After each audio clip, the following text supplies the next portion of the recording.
बिस्मिल्लाहिर्रहमानिर्रहीम, अस्सलाम वालेकुम नाज़रीन, गुड मॉर्निंग पाकिस्तान। आप देख रहे हैं सच सवेरा। मैं हूँ आपकी मेज़बान महरिश राज। उम्मीद करते हैं आप सब लोग खैरियत से होंगे। खूबसूरत दिन का आगाज़ हो चुका होगा, वीकेंड है, संडे का रोज़ है। कुछ लोग अपनी फैमिली के साथ होंगे, कुछ लोग हमारी तरह काम पे जा चुके होंगे। लेकिन काम हो या घर का एनवायरनमेंट, आपको हमेशा अपने जो सुबह का आगाज़ है वो ज़िक्र इलाही से करना है, कलाम पाक से करना है, पॉजिटिव थाट से करना है। क्योंकि इस वक्त हमारी ज़िंदगी में एक अजीबो गरीब किस्म की परेशानी या एक फ़िज़ा हमें देखने को मिल रही है जिसमें अजीब सी बेचैनी है। तो उस बेचैनी का जो हल या जो ख़ात्मा है वो यकीनन ज़िक्र इलाही, कलाम इलाही से और पॉजिटिव थाट से है। उसी पॉजिटिव थाट के साथ हम प्रोग्राम को आगे बढ़ाते हैं, जिसमें हम बड़े मज़ेदार मौज़ूआत लेकर आते हैं जिस पे गुफ्तगू होती है। आज संडे था तो मेरी टीम ने यकीनन सोचा कि फ़ैमिली घर पे है, बच्चे घर पे हैं, वालिदैन घर पे हैं, तो उन्हीं से रेलिवेंट, उन्हीं की ज़िम्मेदारी से मुताल्लिक़ आज का जो टॉपिक है वो रखा जाए। तो पहला टॉपिक है डाइट के हवाले से।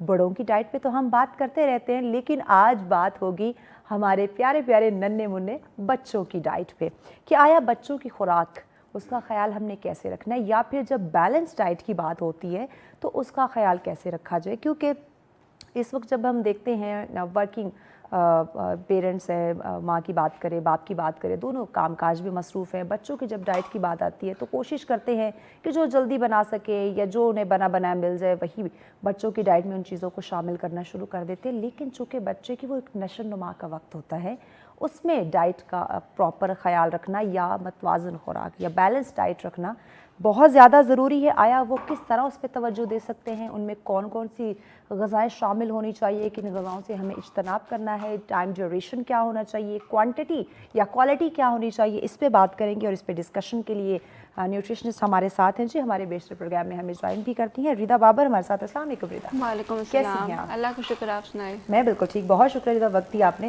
रिदा, सबसे पहले तो नाज़रीन की आसानी के लिए हम बात कर लेते हैं बैलेंस डाइट के जी ऊपर जी। कि बैलेंस डाइट होती क्या है। बैलेंस डाइट ये मुतवाज़न ग़िज़ा को कहते हैं जिसमें आप हर मैक्रोन्यूट्रिएंट्स को, माइक्रोन्यूट्रिएंट्स को बैलेंस वे में लेकर चल रहे होते हैं। मैक्रोन्यूट्रिएंट्स, माइक्रोन्यूट्रिएंट्स हमारी ये ग़िज़ाइयत होती है या उसके कंपोनेंट्स होते हैं और ये हमारे फूड में या हमारे खाने में मिलते हैं। ठीक है। इसमें यह है कि आपको प्रॉपर एक स्क्रीनिंग करनी पड़ती है, सारा इस पे नज़र रखनी पड़ती है कि आप अगर कार्बोहाइड्रेट्स हैं, प्रोटीन्स हैं और फैट्स हैं वो कितने परसेंट ले रहे हैं, कितने ग्राम्स में ले रहे हैं। तो इसके लिए आप खुद भी सारा इस पे अपना चेक रख सकते हैं या फिर आप अपनी डाइटिशियन या न्यूट्रिशनिस्ट या जो भी आपका हेल्थ स्पेशलिस्ट है उससे भी आप सारा मॉनिटर करवा सकते हैं। नंबर फिर आप उससे भी ये पूछ सकते हैं। जी जी। अच्छा, हम बात कर लेते हैं अब न्यूबॉर्न बेबी से हम जी शुरू जी। करते हैं। न्यूबॉर्न बेबी कहते हैं कि माँ का दूध जो है वो बच्चे के लिए जी जी। बेहतरीन ग़िज़ा के तौर पे होता है। लेकिन अब कुछ आजकल मेडिसिन या कुछ ऐसे हाँ आप जी। कह सकते हैं कि बीमारियाँ निकल आई हैं कि डॉक्टर मना करता है माँ से कि आपने बच्चे को दूध नहीं पिलाना। अब इस सूरत में बच्चे की फिर ग़िज़ा क्या होगी? अच्छा, अगर फॉर एग्ज़ाम्पल अगर मदर को कोई भी कंडीशन या डिज़ीज़ आ जाती है उस केस में हमारे पास अल्टरनेटिव में फॉर्मुलेटेड मिल्क्स आ जाते हैं। अच्छा। आजकल आपके पास काफ़ी ऐसी कंपनीज़ हैं जो आपको पूरी ग़िज़ाइयत में एक पाउडर फॉर्म में आपको दूध प्रोवाइड कर रही होती हैं। तो इसमें एक और भी बल्कि आपके पास एक सहूलत है कि ऐसी माएँ जो बिल्कुल हेल्दी होती हैं तो अपना लैक्टेशन मिल्क स्टोर करवा के आगे कंपनीज़ को बेच देती है और उन कंपनी से आप माँ का दूध ख़रीद सकते हैं। तो ये भी आजकल मतलब कि काफ़ी एक अच्छा या भी अपग्रेडेड मतलब कि ये एक प्रोसीजर आया है जिसमें आप माँ का दूध जो है अगर एक बच्चे को देना चाहते हैं और पाउडर मिल्क पे नहीं लेकर आना चाहते हैं तो आप इस तरह से कंपनी से रब्ता करके ले सकते हैं। इस्लाम में देखें तो क्या ये जायज़ है कि हम किसी और माँ का दूध अब किसी और बच्चे को पिला रहे हैं? पाकिस्तान में अभी इतना इसका चल नहीं रहा है जितना हम फॉरेन कंट्रीज़ में देख रहे हैं कि फॉरेन कंट्रीज़ में लैक्टेशन मिल्क बहुत ज़्यादा मतलब कि प्रशुएट किया जाता है। वैसे आजकल हम ज़्यादातर जो है यही कोशिश करते हैं कि माँ को हम कहें कि हाँ जी आप अपना दूध लाजमी दें, अपनी ग़िज़ा पे ज़्यादा मतलब कि हम कोशिश ये करते हैं कि लैक्टेशन मिल्क ज़रूर मिले। लेकिन इन केस अगर कोई डिज़ीज़ आ जाती है, कंडीशन आ जाती है उस केस में फिर हम या तो फार्मूला मिल्क की तरफ जाते हैं या लैक्टेशन मिल्क जो आपको स्टोर्ड तो उससे जो न्यूबॉर्न बेबी है या फार्मूला मिल्क की तरफ जाते हैं, पाउडर मिल्क आते हैं, तो बच्चे से कोई नुकसान तो नहीं होता? कुछ मतलब कि हम कह लें कि प्रोडक्ट्स पे आपको थोड़ी सी नज़र रखनी पड़ती है। अब थोड़ा सा नुकसान आता है कि पाउडर मिल्क से ये भी देखने को मिला है कि बच्चों को अर्ली ही स्टेज पे मीन्स के इन्फेंट स्टेज पे उनको हार्ट अटैक आ गया है, कार्डियक अरेस्ट हो गया है या शुगर हो गई है। तो ये एक ड्रॉबैक है कि आप फार्मूला मिल्क से देख सकते हैं। लेकिन ये है कि फिर भी हमें एक बैलेंस रखना पड़ता है कि लैक्टेशन मिल्क भी जाए और पाउडर मिल भी जाए। फिर ऐसे बच्चों को ये कि फौरी जब 1 साल के हो जाते हैं तो हम फिर जो काउस मिल्क होता है उस पर लगा देते हैं, अच्छा। ताकि फिर जो उनका दिफाई निज़ाम है वो नेचुरल में ही जो है वो स्ट्रेंथन हो सके। ठीक, लेकिन ये पहले यानी कि जो 1 साल है वो काफ़ी क्रिटिकल हो सकता है, काफ़ी क्रिटिकल हो उस सकता पे है। आपको बड़ा तवज्जो और बड़ा फोकस बहुत करना है फोकस कि इसमें हम कम ज़्यादा या इस तरह के एग्जैक्टली मसले इसमें हम मसाइल ना हो। ज़्यादातर बल्कि हम कैंपेन्स करते हैं, अच्छा। अवेयरनेस करते हैं कि माँ जो है अपना ही दूध बच्चे को दे 2 साल तक, कि यानी उससे ज़्यादा जो जो कोशिश है वो यही है। ये कोशिश हम करते हैं कि कुछ मदर्स विलिंगली नहीं दे रही होती हैं, और फिर इस केस में कि अगर वो विलिंगली नहीं दे रही हैं तो उनको हम बच्चे के लिहाज से थोड़ा सा हम उनको एजुकेट कर सकें कि बच्चे के लिए बहुत इंपॉर्टेंट होता है, स्पेशली उसके इम्यून सिस्टम के लिए। ओके, अब जैसे जैसे बच्चा परवान चढ़ रहा है, यानी कि 1 साल से अब वो निकल आया है, अब उसके बाद उसका दूसरा गाय भैंस का दूध जो है उसका इस्तेमाल शुरू कर दिया, तो आया साथ में कोई और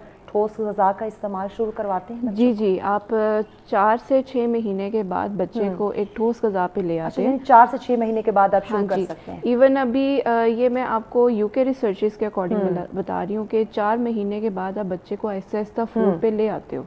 आप सीरियल्स देते हो, आप दलिया बना कर दे रहे होते हो, तो मतलब कि सीरियल आप ये है कि 4 महीने बाद दूध के साथ आप दे सकते शुरू हैं। करना है। 6 महीने बाद आप हर तरह का फूड बच्चे को मैश फॉर्म में, Okay. लिक्विड फॉर्म में, सॉफ्ट फॉर्म में आप दे सकते That's हैं। great. जूसेस दे सकते हैं, प्यूरेज दे इजी सकते हैं, डाइजेस्ट हो जाएगा। इजीली जो बच्चे को डाइजेस्ट हो सके, क्योंकि तब तो टीथिंग प्रोसेस बच्चे का होता नहीं है, वो स्टार्ट हो रहा होता है।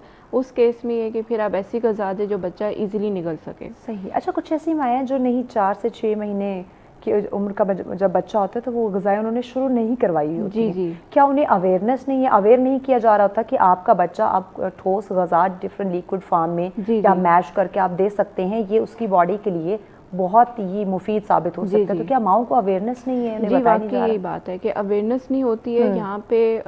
हमें चाहिए कि हम जो भी मतलब कि हमारे पास प्रेग्नेंट वुमन आती है, हम उससे पहले ही एक प्रेगनेंसी में साथ एक साथ सेशन गाइड दे करना। दें, गाइड कर दें कि आपका जब बच्चा पैदा होगा इस माह में आपने उसकी ग़िज़ा शुरू करवानी है, That's great. किस तरह की करवानी है, तो हम उसको एजुकेट कर सकें। ठीक तो है। अवेयरनेस का है कि यहाँ पे थोड़ा सा लैक करती है ये चीज़। बस यही कोशिश है कि हम अपने ख़वातीन, अपने बच्चियों को अवेयर कर सकें कि शादी के फ़ौरन बाद मुझे लगता है कि ये जी, अवेयरनेस जी। का एक सिलसिला जो है ना वो शुरू हो जाना चाहिए। बच्चा जब 5 साल का हो जाए तो तब उसकी ग़िज़ा कैसी होनी चाहिए? अच्छा, 5 साल के बच्चे के लिए हम ज़्यादा मतलब कि उसको ग़िज़ाइयत प्रोवाइड करते हैं कि एक तो ग्रोथ उसकी, कि बॉडी ग्रोथ भी उसकी हो रही होती है, बॉडी डेवलपमेंट भी हो रही होती है, कि हमने उसके बॉडी को एक फॉर्म पे भी लेकर आना होता है कि वो बिल्कुल ढांचा ही ना रहे, कमज़ोर ही ना रहे, और इतना ज़्यादा मोटापे भी ना जाए। हाँ। और दूसरा उसकी हाइट पे भी काम करना होता है कि बच्चे अच्छा, यानी ज़्यादातर वो क्या एक होता ही है, टाइम में ना बच्चे के साथ बहुत कुछ हो रहा होता है। एग्जैक्टली उसकी मेंटल ग्रोथ हो रही है, उसकी फिजिकल ग्रोथ हो रही फिजिकल है, अब ग्रोथ उसको होती है, एक्टिव भी रखना है। एग्जैक्टली तो ये फिर जिस तरह अब 5 साल का बच्चा जो होता है वो स्कूलर होता है कि वो स्कूल भी जा रहा है, वहाँ पे भी एक्टिविटीज़ कर रहा है, घर आ रहा है तो घर की भी एक्टिविटीज़ होती हैं, तो उस लिहाज से हमें ज़्यादा उसको ग़िज़ाइयत देनी पड़ती है, मीन्स की कैलोरीज उसकी ज़्यादा होती हैं। अच्छा। आपको फूड में वैरायटीज़ ज़्यादा देनी पड़ती हैं, उसमें आपको कैल्शियम ज़्यादा देना पड़ता है, प्रोटीन ज़्यादा देनी पड़ती है। दिमागी अगर न्यूट्रिशन की बात करें कि दिमागी कमज़ोरी वगैरह ना हो, उसके लिए आपको फ़ैट्स देने पड़ते हैं जो हेल्दी फ़ैट्स होते हैं। तो इन सारों को ये कि हम जिस तरह बैलेंस डाइट एक बड़ों के लिए इंपॉर्टेंट होती है, बच्चों के लिए भी उतनी कि हम अच्छा, तो ये स्पेसिफिक किन फूड चीज़ों में फैट्स या प्रोटीन या कैल्शियम होगी, कौन कौन से ऐसे फूड्स या ऐसी ग़िज़ाएँ हैं ताकि माओं को क्लियर हो जाए कि उन बच्चों को क्या क्या खिलाना है? अच्छा, सबसे पहले मैं क्लियर करना चाहती हूँ कि फ़ैट्स आपके देसी घी से मतलब कि ये हेल्दी फ़ैट कंसीडर नहीं किया जाता है।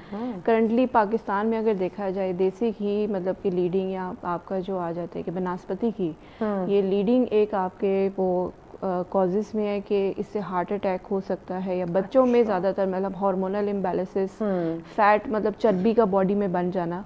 तो हेल्दी फ़ैट्स जो आपके आते हैं ना, जैसे आप वेजिटेबल ऑयल यूज़ कर सकते हैं, जो ये सीड्स ऑयल होते हैं वो आप यूज़ कर सकते हैं, फ़िश ऑयल यूज़ कर सकते हैं आप, या प्रोटीन की बात करें तो जैसे दालें हैं, गोश्त है, अंडा है, आप इस तरह से। कार्ब्स में आपके पास जो है जैसे ये चक्की का आटा आ जाता है, या जौ का जो सीड्स होते हैं वो आ जाते हैं, राइस आ जाते हैं, रागी आजकल एक नया फ्लोर आया हुआ है वो आप यूज़ कर सकते हैं। तो हर इस तरह की मतलब आप वैरायटीज़ जो हैं वो बच्चे के लिए इस्तेमाल कर सकते हैं, इससे बच्चे के जो भी मल्टीविटामिन्स हैं वो एग्जैक्टली वो पूरे हो सकते हैं। अच्छा, एक और चीज़ हम रिदा देखते हैं कि बच्चा है, अब देखने में तो वो हेल्दी लग रहा होता है, जी, लेकिन वो एक्टिव नहीं होता। जी जी, अजीब सी सुस्ती उसमें देखने को मिल रही होती है। अब उसकी बरक्स दूसरा बच्चा देखते हैं, वो स्मार्ट सा है, पतला सा है, लेकिन वो एक्टिव होगा। अब इसमें हेल्दी कौन सा है? अच्छा, जो ज़्यादा एक्टिव होता है ना, मीन्स के अगर आप देखें कि वो ज़्यादा देर बैठ नहीं रहा है, लेट नहीं रहा है, तो ये हेल्दी बच्चे होते हैं। एक्टिविटी बहुत ज़्यादा मैटर करती है चिल्ड्रन फैक्टर में, कि जितने ये एक्टिव रहेंगे, भागेंगे, दौड़ेंगे, या माइंड के अकॉर्डिंगली भी ये अगर एक्टिव रहेंगे तो ये ज़्यादा हेल्दी होते हैं। तो जो सुस्त होते हैं उनको फिर हम इस तरह की एक्टिविटीज़ में मुब्तला करते हैं जिसमें वो मतलब कि इंटरेस्ट भी शो करें। जैसे कुछ बच्चे होते हैं जब तक हम उन्हें स्पोर्ट्स में नहीं लेके जाते हैं तो वो फिर उसके अलावा एक्टिविटी नहीं करते हैं। तो आप अगर आपको लगता है कि आपका बच्चा जो है वो स्पोर्ट्स में ज़्यादा इंटरेस्ट ले रहा है तो आप उसको स्पोर्ट्स में लेकर आएँ। आप उसके साथ खुद भी कोई ना कोई स्पोर्ट एक्टिविटी कर सकते हैं ताकि वो किसी ना किसी एक्टिविटी में मुब्तला हो सके। ठीक हो गया। अच्छा, यहाँ पे माओ के बहुत सारे शिकवे शिकायतें आती हैं। अब मुझे आप इस पे ज़रूर क्लियर कीजिएगा कि हमारा बच्चा ये नहीं खाता, वो नहीं खाता, उसको फ्रूट्स पसंद नहीं है, वो दूध नहीं पीता, दही नहीं खाता, यानी कि इस तरह के वो नखरे करता है। पिज़्ज़ा बर्गर सामने रखे तो फटक से खा लेगा, फ्रीजी ड्रिंक्स जो है ना वो भी पी लेगा। तो इसमें यकीनन मुझे लगता है माओ का कसूर है, क्योंकि बच्चे का टेस्ट डेवलप तो माओ ने करना। अब बच्चे को तो नहीं पता कि इस चीज़ का जायका कैसा है, मुझे ये खाना है, इसे इज्तनाब करना है, बच्चे को तो नहीं पता होता। तो आया ये टेस्ट डेवलप करवाना, इसके लिए क्या टोटका होना चाहिए? और फिर ये एक एक्सक्यूज़ रख दिया जाता है कि हमारा बच्चा फल नहीं खा रहा, सब्जियां नहीं खाता, दूध नहीं पी रहा, दही नहीं। अब ये सारी हेल्दी चीज़ें हैं, तो इसको कैसे आप मैनेज करें? अच्छा, इसमें यह ना कि जैसे पहले मैं यही चीज़ क्लियर करना चाह रही थी कि मदर का सबसे बड़ा मतलब कि इसमें जो है वो कसूर आता है कि वो बच्चों का टेस्ट डेवलप ही नहीं कर पाते। वैरायटी पिज़्ज़ा बर्गर तक ठीक है, वो करवा देती हैं। तो होता क्या है कि जब बच्चा शुरू में जब आप फूड इंट्रोड्यूस करवाते हैं तो उसमें ये होता है कि बच्चे को आप बजाय कि कोई सब्जी सामने रख लें कि वो खुद से खाना शुरू करें, या कोई भी चावल अगर रख दे तो आप क्या करते हैं कि कोई भी प्री प्रिपेयर्ड जो इंस्टेंट फूड्स होते हैं वो आप रख देते हैं, स्नैक्स रख देते हैं। तो अगर ऐसे बच्चों को अगर आपने शुरू में ऐसी ग़िज़ा दे दी है और बाद में अब आप उसको एक अच्छी ग़िज़ा पे लेकर आना चाहते हैं तो उसी तरह के ही आप फिर फूड प्रिपेयर करें जिसमें बच्चा इंटरेस्ट बिल्ड करता है। जैसे बच्चों को नगेट्स पसंद होते हैं तो आप उस फॉर्म में बना के दें, उस फॉर्म में बना के दे दें, पोटैटो नगेट्स दे दें। या अगर बच्चे को चिकन फ्राइड बहुत पसंद है तो आप उसको बेक चिकन दे दें। या फिर अगर बच्चे को सब्ज़ी नहीं पसंद है तो आप उसका प्योरे बनाकर किसी ग्रेवी में मिक्स करके दे सकते हैं। तो फ्रूट्स अगर नहीं होल फॉर्म में पसंद है, मीन्स के वो चबा नहीं सकते हैं, तो उसको प्योरे बना के दे दें। तो जैसे उनको बच्चे शौक से जूसेस वगैरह पी लेते तो आप प्योरे बना लें। तो इस तरह के फिर मतलब आप वैरायटीज़ बीच में ऐड कर सकते हैं, ऐसी ही जो बच्चे को पसंद शुरू से आ रही है। तो अब जैसे बच्चों को ज़्यादातर नूडल्स का होता है कि स्पेगेटीज़ या मैक्रोनीज़ इस तरह के मतलब हो, तो आप खुद से जो व्हीट का आटा होता है उससे स्पेगेटीज़ या नूडल्स बना सकते हैं, या आपको इवन प्रिपेयर्ड भी मिल जाते हैं। थोड़ी सी मेहनत दरकार होगी, लेकिन ये आपके बच्चे की हेल्थ के लिए इम्पोर्टेंट है। एग्जैक्टली। आप अपना आराम ना देखें, बच्चे की सेहत देखें। बच्चे की सेहत देखें, ये ज़्यादा इम्पोर्टेंट है। माँ का जो आराम है ना वो उनकी प्रेगनेंसी या शादी से पहले तक का होता है। उसके बाद जब मतलब कि बेबी मतलब कि डिलीवर हो जाते हैं वो फिर सारी अटेंशन माँ को अपने बेबी को देनी पड़ती है। बहुत बड़ी जिम्मेदारी आ जाती है। एग्जैक्टली। जो हमारी माँ समझती हैं शायद हमने मेड के हाथों दे दी है या नानी दादी है वो संभालेगी, और या फिर अच्छा जो मैं खाना इसको दे रही हूँ यही इनफ है, जबकि ऐसा नहीं होता। बच्चे के लिए प्रॉपर एक डाइट एक चार्ट बनाना चाहिए, ये मुझे लगता है माओ के लिए बड़ा इंपॉर्टेंट है। तो उसको कैसे हम डिज़ाइन कर सकते हैं? अच्छा, बच्चों के लिए सबसे पहले तो आपको मील पैटर्न मैनेज करना पड़ता है। मील पैटर्न होता है कि कितने टाइम मील्स आपने देना है, सुबह दोपहर शाम में। सबसे पहले तो ब्रेकफास्ट लंच डिनर तो बहुत ज़्यादा इंपॉर्टेंट है और टाइम के हिसाब से बहुत इंपॉर्टेंट। ये नहीं कि बच्चा अगर 12-1 बजे उठ रहा है तो आपने उसी टाइम पे देना है। बच्चे को आप ज़बरदस्ती उठाएं 9 बजे 8 बजे, उसको पहले प्री ब्रेकफास्ट दे, नाश्ते से पहले का जो एक स्नैक होता है जैसे दूध दे दिया है, जूस दे दिया है, फ्रूट दे दिया है। उसके बाद उसको आप प्रॉपर नाश्ता करवाएं। नाश्ते में आप जैसे मैंने कार्बोहाइड्रेट्स, प्रोटीन, फैट्स की आपको वैरायटीज़ बताई हैं, उन्हीं का ही इंतखाब करके आप एक अच्छा सा प्लेट बना सकते हैं। ठीक है। जैसे नाश्ते में होता है कि हम अंडा वो शौक से, या फिर हमारी एक नाश्ते में वैरायटी होती है कि अंडा लाजमी होना चाहिए, तो आप अंडे से कोई भी अच्छी वैरायटी बना के दे सकते हैं, ब्रेड दे सकते हैं, सीरियल्स दे सकते हैं। लंच में इस तरह से राइस के साथ आप कोई वेजिटेबल्स लाजमी रखें, क्योंकि वेजिटेबल्स का बेस्ट जो टाइम होता है वो डे टाइम या मॉर्निंग टाइम, मींस के मॉर्निंग टू डे टाइम में आपका आता है। ठीक है। फ्रूट्स भी साथ, ग्रीन पोर्शन लाजमी होना चाहिए। एग्जैक्टली, मतलब कि आपने हर चीज़ को ना, जो फ्रूट्स भी आते हैं, वेजिटेबल्स भी आपने पूरे दिन में मैनेज। ठीक है, चलिए ब्रेक लेनी है। ब्रेक के बाद नाज़रीन हम इसमें मज़ीद जानते हैं रिदा से कि बच्चों के लिए डाइट प्लान यानी चार्ट जो है ना वो कैसे बनाया जाए, ताकि पता हो कि सुबह दोपहर शाम या पूरा मंथ हमने ये चार्ट लेकर चलना है, फिर इसमें चेंजिंग क्या लानी है, वक्त के साथ साथ किस तरह से इसमें रद्दोबदल हो सकता है, इस पर इन डिटेल जानते हैं। लेकिन इस ब्रेक के बाद हमारे साथ रहिए।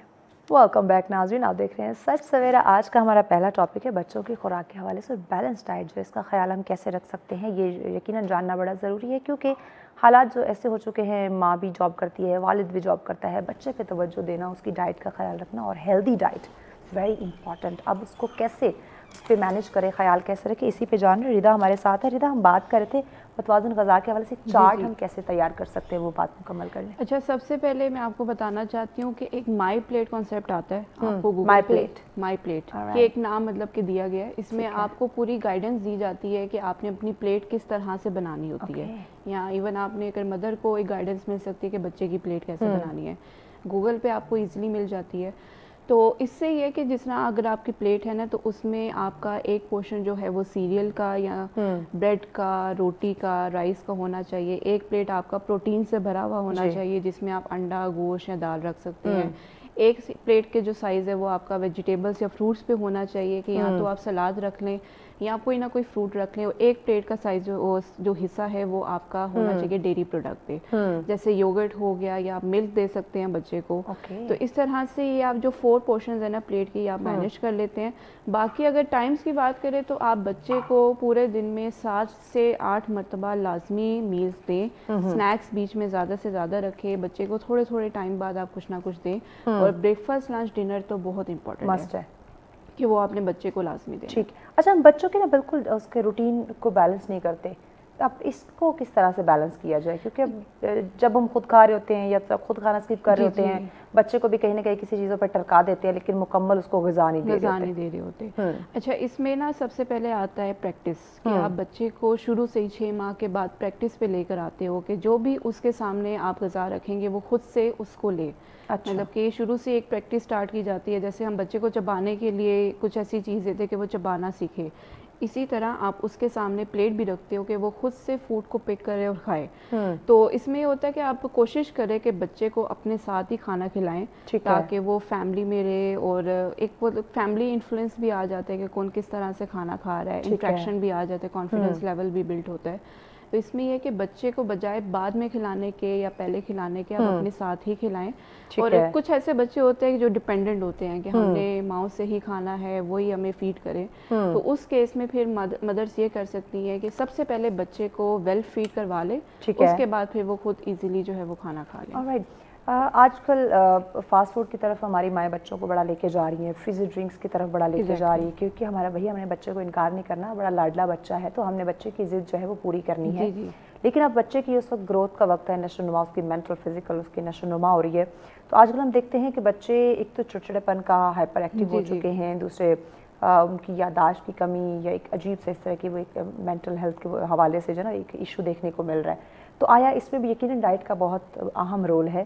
तो किन ग़िज़ाओं से हमें इज्तनाब करना है ताकि हमारी बच्चे की सेहत पे कोई नेगेटिव इम्पैक्ट ना आए? एग्जैक्टली, मैं ग़िज़ा के पॉइंट पे भी आऊँगी। सबसे पहले मैं बताना चाहती हूँ, जो चिड़चिड़ापन आ जाता है, या बच्चे तब तक नहीं खाते जब तक उनके सामने कोई एक्टिविटी या कुछ ना हो, जैसे कि स्क्रीन टाइमिंग बच्चों का आजकल बहुत ज़्यादा बढ़ा दिया गया है कि बच्चा खाना खाते हुए बच्चे के सामने पड़ा होगा मोबाइल या टीवी रख लेते हैं, टीवी रख लेते हैं। तो ये मतलब कि हेल्दी नहीं है। बच्चे को जब भी आप खाना खिलाएं तो कोई भी मतलब कि आप स्क्रीन टाइम जिसमें बच्चा फोकस कर रहा है और खाने पे फोकस सुन्नत भी तो कहती है ना कि आपने खाना खाते हुए बात नहीं करनी, आपने खाने पे फोकस करना है। खाने पे फोकस, तो आप मोबाइल पे या टीवी पे फोकस होगा या बातें कर रहे होंगे, तो वो यकीनन अगर हेल्दी डाइट भी होगी तो उसका भी कोई फायदा नहीं होता है। तो ग़िज़ा की बात करें कि जैसे बच्चों को ज़्यादा चीज़ें इंट्रैक्शन ऐसी करती हैं कि, या अट्रैक्शन ऐसी करती हैं कि जो मतलब कि जैसे फ्रिज ड्रिंक्स या जंक फूड आता है, और कलरफुल चीज़ें होती है ना, तो बड़ा उन्हें कलरफुल होता है। तो इसी तरह आप हेल्दी फॉर्म में भी, जिस तरह आप घर पे बनाकर इस तरह के फूड्स बच्चे को दे सकते हैं। आप इंस्टेंट नूडल्स के बजाय आप स्पैगेटीज दे दें, वो ज़्यादा बेहतर है। मुझे नहीं याद कि हमारे वक्तों में हमें कई burger, pizza, fridge drinks, noodles, spaghettis मिलती थी। हमें तो वही सीधी सादी रोटी वगैरह और सब्जियां और दूध, दही, ये चीज़ें मिलती थी। माएँ जो हमें हमारे सामने रखती थी, खिलाती थी, हम खा लेते थे। कोई नखरा, कोई जिद, कोई शोर शराबा, कोई रोना धोना नहीं होता था। लेकिन आज का बच्चा वो क्योंकि मोबाइल पे देख रहे हैं ना सब कुछ, पहले से पता है। अब आजकल काफ़ी जैसे मकबैंस या स्मर्ट्स बहुत आ चुके हुए हैं। तो इस चीज़ को देखते हुए आप बच्चे के प्लेट में वैरायटीज़ लेकर आएँ। जैसे पहले भी हमारा इसमें जिक्र हुआ है कि वैरायटीज़ लाजमी बच्चे को लेकर आए, वेजिटेबल्स कलरफुल आप उसकी ऐड करें। अगर उसको सिर्फ बॉइल्ड राइस नहीं पसंद है, उसको फ्राइड राइस दें। अगर चिकन उसको सादा नहीं पसंद है, थोड़े से मसाले डाल लें। हाँ। तो मतलब स्पाइसेस डिफरेंट फॉर्म में आप दे सकते हाँ हैं, जी, तो दे बहुत सकते से हैं। आप एक चीज़ से काफ़ी सारी मल्टीपल चीज़ें बना सकते एग्जैक्टली हैं। तो आप मतलब कि इवन ये नहीं कि बर्गर आप ना ही खाएं, आप बच्चे को घर में बना के दे सकते हैं, ब्रेड से बना के दें, आप उसको सैंडविचेस बना के दें, तो बच्चा बहुत शौक से इजीली खाता है, खा बिल्कुल सकता है। खाता है। और ये मेरी भाभी करती है, मैं बच्चों को देखती हूँ, और नाम वही बर्गर का ले रहे होंगे, पिज़्ज़ा का ले रहे होंगे, सैंडविच का उस फॉर्म में उनको बना के दे रही होती है, और वो हेल्दी, मतलब बड़े शौक से खा रहे होते हैं कि हम बर्गर खा रहे हैं, पिज़्ज़ा खा रहे हैं, सैंडविच खा रहे हैं। एग्जैक्टली इवन आप फ्रेंच फ्राइज बच्चे बहुत शौक से खाते हैं, आप डीप फ्राइड के बजाय उसको बेक फॉर्म में दे दें। आजकल एयर फ्राई काफ़ी ज़्यादा आया हुआ है, तो आप एयर फ्राई करके दे सकते हैं। तो इस तरह से आप बच्चे को मतलब थोड़ा सा आपको काम करना पड़ता है, गैजेट्स आपको रखने पड़ते हैं ना, इन केस मैनेज हो तो अवॉइड करें, लेकिन अगर हैं तो आप उसको इस्तेमाल कर सकते हैं ऐसे। फ्रीजी ड्रिंक्स जो है वो बच्चे को क्या नुकसान दे सकती है अगर वो कम उम्री में पी? तो क्या बड़ों के लिए भी नुकसानदेह होती है, बड़ों के लिए भी अच्छी नहीं है, तो वो तो बच्चा है, मासूम है। अच्छा, फ्रीजी ड्रिंक्स में ना शुगर की क्वांटिटी बहुत ज़्यादा होती है। अब आप शुगर ऐसी ले रहे हैं जो बॉडी में एब्जॉर्ब नहीं हो रही है, और बच्चे के गुर्दे पे भी प्रेशर आ रहा है। अभी बच्चा मतलब कि कह ले कि एक डेवलपिंग स्टेज पे होता है, 10 साल तक 12 साल तक कहेंगे वो डेवलपिंग स्टेज पे होता है, कि उसकी जो दिफाई निज़ाम है वो डेवलप हो रहा होता है, इंटरनली बोन्स उसकी जो है वो स्ट्रेंथन हो रही होती है। तो इससे ये है कि शुगर, डायबिटीज़ बहुत ज़्यादा कॉमन देखने को मिल रहा है, हर्निया बहुत कॉमन देखने को मिल रहा है, कैंसर सबसे लीडिंग, अगर कैंसर की कॉज देखें ना तो वो वाइट शुगर आती है। तो इस तरह हार्मोनल इम्बैलेंस, आजकल प्यूबर्टी स्टेज बहुत डिलेट हो रही है फीमेल्स में, जब वो एडोलेसेंट स्टेज पे आते हैं, तो ये सारी रीज़न होती है कि फ्रीजी ड्रिंक्स कम उम्र में हमारी बच्चियां मैच्योर हो रही हैं, बच्चे मैच्योर हो रहे हैं जस्ट बिकॉज ऑफ डाइट। तो इस वजह से फिर आपको शुगरी ड्रिंक्स जो है वो कंट्रोल करनी पड़ती हैं। आप प्लांट एक्सट्रैक्टेड शुगर्स ले सकते हैं, जैसे अब ये अगर आपका दिल करे, बच्चों को होता है कि बस वो एक टार्ट्रिक एक वो टेस्ट आए हमारे जूस में, कुछ भी आप स्प्रिंकल वाटर यूज कर सकते हो। तो बच्चों को दूध में भी चमचे भर भर के चीनी डाल के दे रही होती है जी। ये वो तो कहे बच्चे को दूध मीठा करके दे रहे हैं, लेकिन उस मीठे दूध का नुकसान कितना हो रहा है ये वो नहीं जानती। ये भी नहीं जानते। कुछ शुगरी सिरप्स आजकल काफ़ी आए हुए हैं, कलर्ड, वो यूज़ कर रही होती हैं। तो आप इसकी बजाय कोई मतलब कि खुद से जिस तरह जैम बनाते हैं, फ्रूट जैम, आप इस तरह से कोई ना कोई फ्लेवर रख सकते हैं।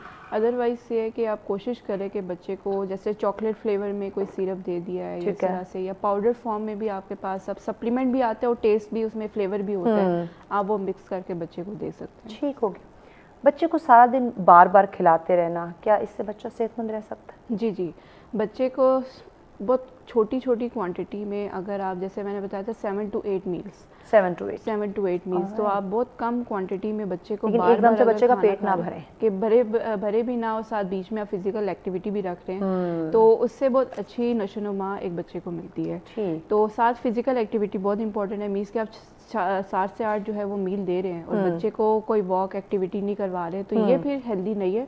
एक्टिविटी बहुत मैटर करती है, कम से कम भी 60 मिनट की एक्टिविटी एक बच्चे के लिए पूरे दिन में लाजमी होती है। यानी ये ना देखें कि आपका बच्चा गोल मटोल सा है तो वो बड़ा हेल्दी है, अब ये देखिए कि वो बच्चा आपका सुस्त है, वो एक्टिव नहीं है, तो इस पे जरा बहुत इम्पोर्टेंट होता है, ये सोचने की ज़रूरत है। कुछ बच्चे ऐसे हैं, कुछ माओं की तरफ से ये कंप्लेन भी यकीनन आती है कि हम बच्चे को जब कुछ खिलाते हैं, ठोस ग़िज़ा की तरफ आए हैं, तो बच्चे के पेट में दर्द होना शुरू हो जाता है। अच्छा, ये कॉमन ये कंडीशन या फैक्टर है, बच्चे को होता है ये। इवन आपकी रिसर्च स्टडीज़ भी कहती हैं कि बच्चे में ये कॉमन 2 गट इश्यूज देखने को मिलते हैं, या तो उनको पेट दर्द होता है, या डायरिया होता है, या कॉन्स्टिपेशन काफ़ी रहती है। अच्छा, तो इसमें परेशान होने की बात नहीं है। आप आहिस्ता आहिस्ता बच्चे को फूड इंट्रोड्यूस करवा रहे होते हो, 5 साल तक वैरायटीज़ लेकर आ रहे होते हो। जैसे स्टिल हम जो है वो नई नई डिशेस वगैरह देखते हैं कि ये भी डिश है, ये भी डिश। इसी तरह बच्चे को भी जब आप न्यू वेजिटेबल्स की तरफ लेकर आते हैं तो उसका थोड़ा सा गट इशू होता है, तो इसमें परेशान होने क्या कोई ऑल्टरनेट कोई हल इलाज के, ताकि बच्चे को भी तकलीफ कम हो, माँ भी परेशान ना हो? तो इस केस में है कि आप किसी भी चीज़ के साथ, वो किसी भी अगर फूड से अगर उसको स्टमक पेन हो रहा है, किसी भी चीज़ के साथ मिला कर दे दें। जैसे फ्रूट दूध से होता है, खाली पेट अगर दूध पी लेते या वैसे ही दूध पी लेते तो होता है, आप फ्रूट के साथ मिला के शेक की फॉर्म में दे दें। दही को जैसे आप मतलब कि खाने में होता है कि हम जब खाना बनाते हैं दही भी इस्तेमाल करते हैं, आप खाने में दही का इस्तेमाल कर सकते हैं, या दही में कोई ना कोई आप फ्लेवर, जैसे हम मिंट फ्लेवर डाल देते तो आप वो डाल सकते हैं, या फ्रूट योगर्ट्स आते हैं। तो इस तरह से कोशिश करें कि अगर बच्चे को एक चीज़ ट्रिगर कर रही है, पेट दर्द हो रहा है, तो आप उसको किसी भी खाने में मिलाकर दे दें ताकि इतना ज़्यादा वो उसके स्टमक को ट्रिगर ना करे। ओके। और एक होता है कि फूड एलर्जी, फूड एलर्जीज भी बच्चों में आती हैं। वो जब तक आप बच्चे को फूड देते नहीं है तब तक फिर वो सामने नहीं आता कि उसको एलर्जी है कि नहीं है। अगर 2-3 मरतबा आप नोट कर रहे हैं कि दूध से उसको जो है वो पेट दर्द या वो हो रहा है, डायरिया हो रहा है, या वीट आइटम रोटी खाने से उसको रैशेज हो रही हैं, तो आप फिर अवॉइड करें और फिर फौरी तौर पर उसकी डायग्नोसिस करवाएं। जी, यानी डॉक्टर के पास जाना फिर जो है जी, वो ज़रूरी हो जाता है। अच्छा, वो बच्चा अब जिसका वो ओवरवेट हो गया है, उसके माँ ने डाइट का ख्याल नहीं रखा, फास्ट फूड बहुत ज़्यादा खिलाया, ये इस तरह की खुराक जो कि उसके लिए मुफीद नहीं थी, ओवरवेट हो गया, तो अब इसका इलाज क्या होना चाहिए? क्योंकि यकीनन अब उम्र से ज़्यादा उसका वेट है, वो उसके लिए तो बेहतर नहीं है। अच्छा, अगर जो बच्चे ओवरवेट हो जाते हैं ना, हम उनको डाइट वेट लॉस वाली नहीं देते। अच्छा। क्योंकि जैसे वो ग्रोइंग एज में ग्रोइंग फैक्टर में ही रहते हैं, उनकी हाइट पे काम करना होता है, बॉडी पे काम करना होता है, तो इसमें हम उनकी फिजिकल एक्टिविटी पे काम करते हैं। अच्छा। हम उनको स्पोर्ट्स एक्टिविटी पे ज़्यादा लेकर आते हैं। सही। जैसे एक उनकी जो एक फिजिकल एक्टिविटी होती है कि वॉक करवाना, साइकिलिंग करवाना, वो एक डिफरेंट उनका टाइम होता है, और स्पोर्ट्स में एक अलग से उनका टाइम रखा जाता है कि दोनों फिजिकल एक्टिविटीज़ को वो लेके चले। ठीक है। तो इसमें ये कि फिर जितनी फिजिकल एक्टिविटी उसकी बढ़ेगी, वो ग़िज़ा अगर 1200 या 1500 कैलोरीज का भी अगर ले रहा है, तो ये कि फिजिकल एक्टिविटी से उसका वेट या जो बॉडी फैट है वो कम होना शुरू हो जाएगा। ओके, यानी कि हमें उसकी वो डाइट को इफेक्ट नहीं करना चाहिए, उसकी एक्टिविटीज़ को बढ़ाने की हमें ज़रूरत है जो बच्चे ओवरवेट हो चुके हैं। तो डाइट भी ऐसी कि ये नहीं कि वो अगर बर्गर पे ही मोटा हुआ है तो आपने बर्गर पे ही रखना है, आप उसमें मॉडिफिकेशंस कर सकते हैं। जैसे आप नॉर्मली घर के बनी हुई चीज़ें खा रहे हैं वैसे आप बच्चे को भी दें, पर ये कि फिजिकल एक्टिविटी आपने लाजमी रखनी। अच्छा रीता, एक और चीज़ देखने को मिली है, जो हमारी अब जनरेशन आ रही है, उनकी हाइट नहीं बढ़ रही। जी जी, क्या वजह है? मेन वजह ये आती है कि जब आप ज़्यादा इनफ कैल्शियम या विटामिन डी नहीं लेते हैं। बच्चे आजकल दूध से जो है वो गुरेज करते हैं कि कहते हैं नहीं हमने दूध नहीं पीना है। माएँ भी क्या करती है, अगर वो दूध नहीं पी रहा, जिद कर रहा है, तो वो देती नहीं है। हाँ। अगर बच्चा नहीं ले रहा है तो आप खाने से मुंह चढ़ा रहा है तो माएँ कहती है अच्छा ठीक है रहने दे। तो आप ऐसे कर सकते हैं, अगर उसको कोई फ्लेवर्ड चीज़ पसंद है बच्चों को, जैसे चॉकलेट्स बहुत पसंद होती हैं, या अगर डार्क चॉकलेट नहीं पसंद, वनीला वाइट चॉकलेट पसंद आ जाती है, इस तरह में आपके पास जो है वो काफ़ी मतलब कि पाउडर फॉर्म में सप्लीमेंट्स मौजूद है जो आप बच्चे को दूध में मिलाकर दे दे, तो ग़िज़ाइयत भी पहुंच जाती है, बच्चे को फ्लेवर भी पहुंच जाता है, दूध भी चला जाता है। ठीक है। तो आप इस तरह से उसको calcium, vitamin D enrich food items दे सकते हैं। ऑलराइट। और कुछ ऐसी डाइट, ऐसी चीज़ें, ऐसी ग़िज़ा जो आप समझती हैं कि बच्चों को डेली रूटीन में देना बड़ा ज़रूरी है? अच्छा, डेली रूटीन में उस बच्चे को रोटी पे लाजमी रखें। रोटी बहुत इंपॉर्टेंट है उनकी एनर्जी के लिए। जितनी उनकी बॉडी में एनर्जी जाएगी उतना वो एक्टिव भी रहेंगे। फिजिकल एक्टिविटी करते हुए उनको वीकनेस वगैरह नहीं होगी। प्रोटीन्स लाजमी दे, बहुत इंपॉर्टेंट है प्रोटीन के, ये भी ब्रेन एक्टिविटी के लिए बहुत इंपॉर्टेंट होती है, मसल के लिए बहुत इंपॉर्टेंट है। अगर आप प्रोटीन नहीं दे रहे तो बॉडी में फैट एक्यूमुलेशन होगी, चर्बी ज़्यादा होगी और मसल कम होगा। इसके अलावा फैट्स बहुत इंपॉर्टेंट है ब्रेन हेल्थ के लिए। बच्चा बढ़ रहा है, मेच्योरिटी फैक्टर उसका हमने अर्ली स्टेज पे लेकर आना होता है कि वो स्टिल एडोलेसेंट पे जाके इतना बचकाना हरकत ना करे। उसके लिए फिर आप उसको फ़िश दें, या फिर इसके अलावा नट्स दें, उसको वेजिटेबल ऑयल पे उसका खाना बनाएं, ताकि उसको जो है वो उसके नर्व सेल्स हैं या उसकी ब्रेन एक्टिविटीज़ है तो वो उसकी एक्टिव हो सकें। तो ये कि कोशिश करें कि आप मैक्रोस की जो सारी वैरायटीज़ हैं उस पे लाजमी। एक और चीज़ है कि वीकनेस काफ़ी हो जाती है तो मल्टीविटामिन्स टैबलेट्स पे आप ले आते हैं। अच्छा। तो अगर बच्चा किसी भी रीज़न की वजह से फ्रूट्स और वेजिटेबल्स नहीं ले रहा है तो आप उसको सप्लीमेंट पे सिरप की फॉर्म में, कैप्सूल की फॉर्म में, टैबलेट की फॉर्म में मल्टीविटामिन्स दे सकते हैं। इवन पाउडर फॉर्म में भी मिल जाती हैं। तो आप इस तरह से उनकी ग़िज़ाइयत पूरी कर सकते हैं। लेकिन अगर बच्चा जिद कर रहा है तो उसकी जिद को तोड़ने के लिए ना कुछ अल्टरनेट होना चाहिए, ना कि आप उसकी जिद के पीछे लग जाए और आपका बच्चा जो आने वाले वक्तों में कमज़ोर हो जाए। अच्छा, हम देखते हैं कि बच्चा अपनी मर्ज़ी से ज़िद करके कुछ भी बनवा रहा है, कुछ भी पका रहा है, अब उसमें चाहिए, एक हम कहते हैं बच्चों को स्पाइसेस से दूर रखना चाहिए, लेकिन हम बच्चों को स्पाइसेस खिला रहे होते हैं। अब बच्चों के ये जो स्पाइसेस है ये भी तो उनके स्टमक या उनकी हेल्थ के लिए काफ़ी इशू देते हैं। जहाँ हम ऑयल की बात करें या फास्ट फूड की बात करें, वहाँ ये स्पाइसेस भी तो बड़े करते हैं नुकसान, क्योंकि हम उनको मुख्तलिफ फॉर्म में पापड़ दे रहे होते हैं जो आजकल आए हुए मार्केट में, तो ये भी तो खतरनाक है ना। एग्जैक्टली, ये भी काफ़ी ज़्यादा डेंजरस है स्टमक अल्सर कॉज करने में, IBS कॉज करने में, जिसमें आपका स्टमक जो है वो काफ़ी ज़्यादा एसिडिटी कॉज कर देता है। इस केस में फिर आपको स्पाइसेस को लिमिट करना पड़ता है। ठीक, पैगाम दे दे माओ को खासकर।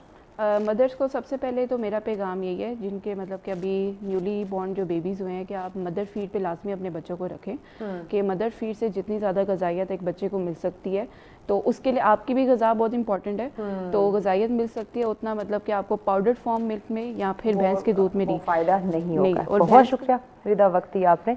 यकीनन नाज़रीन, बच्चों के लिए जो सबसे ज़्यादा न्यूबॉर्न बेबी की जब हम बात करते हैं तो माँ के दूध से बेहतरीन ग़िज़ा कोई हो नहीं सकती, लेकिन वक्त के साथ साथ आपको बच्चों को ठोस ग़िज़ा पे लाना है। अब उनमें कौन कौन सी चीज़ें शामिल होनी चाहिए ये हमारी मेहमान ने बता दी हैं। अब तवज्जो देना, ज़िम्मेदारी को समझना, ये वालिदैन की खासकर माँ की ज़िम्मेदारी है। ब्रेक की जाने पड़ना है। ब्रेक के बाद अगला टॉपिक भी बहुत अहम है, बताते हैं, हमारे साथ रहिए। वेलकम बैक नाज़रीन, आप देख रहे हैं सच सवेरा। आज का दूसरा टॉपिक वक्त की ज़रूरत है। इस वक्त आज का दूसरा टॉपिक है हमारा ऐसा माफिया जो यकीनन सरगर्म है। हम बात करने जा रहे हैं भिखारियों के हवाले से। ये जो हमें जगह जगह मांगने वाले मिलते हैं, हम किसी सिग्नल पे चले जाएं, किसी इवन हम देखते हैं हमारा कुछ रेड जोन कुछ ऐसा एरिया है, वहाँ पे भी हमें ये माफिया सरगर्म दिखाई देता है।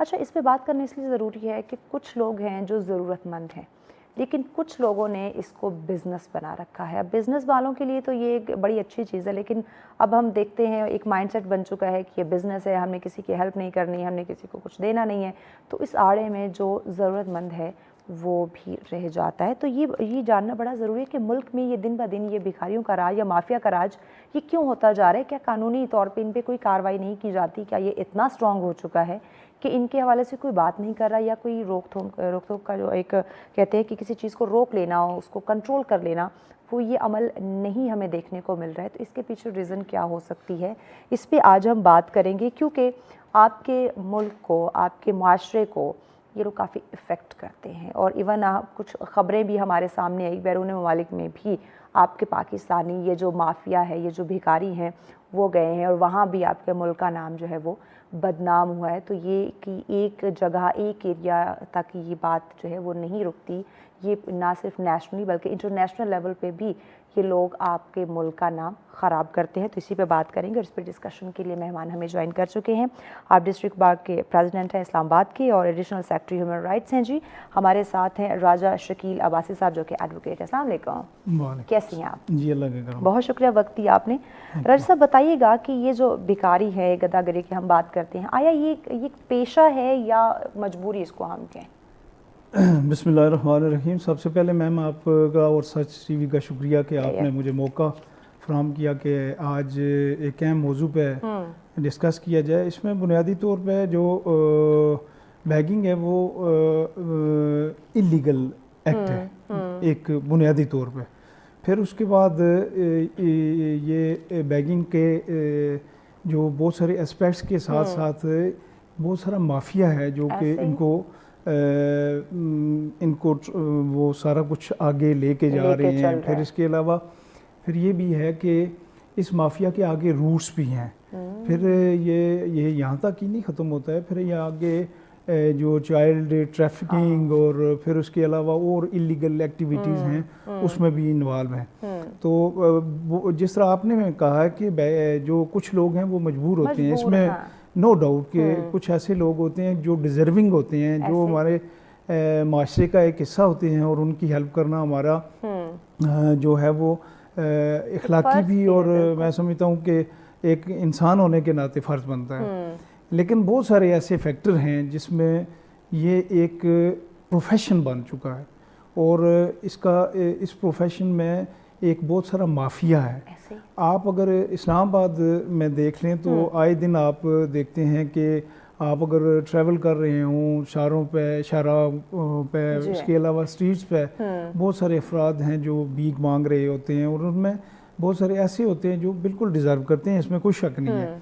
लेकिन मोस्टली ऐसे होते हैं कि मैंने खुद ऑब्ज़र्व किया है कि उनको पिक एंड ड्रॉप दी जाती है और बाकायदा उनका जो हैंडलर होता है वो पीछे उनको देख रहा होता है, मॉनिटर कर रहा होता है। जी, मॉनिटर कर रहा होता है।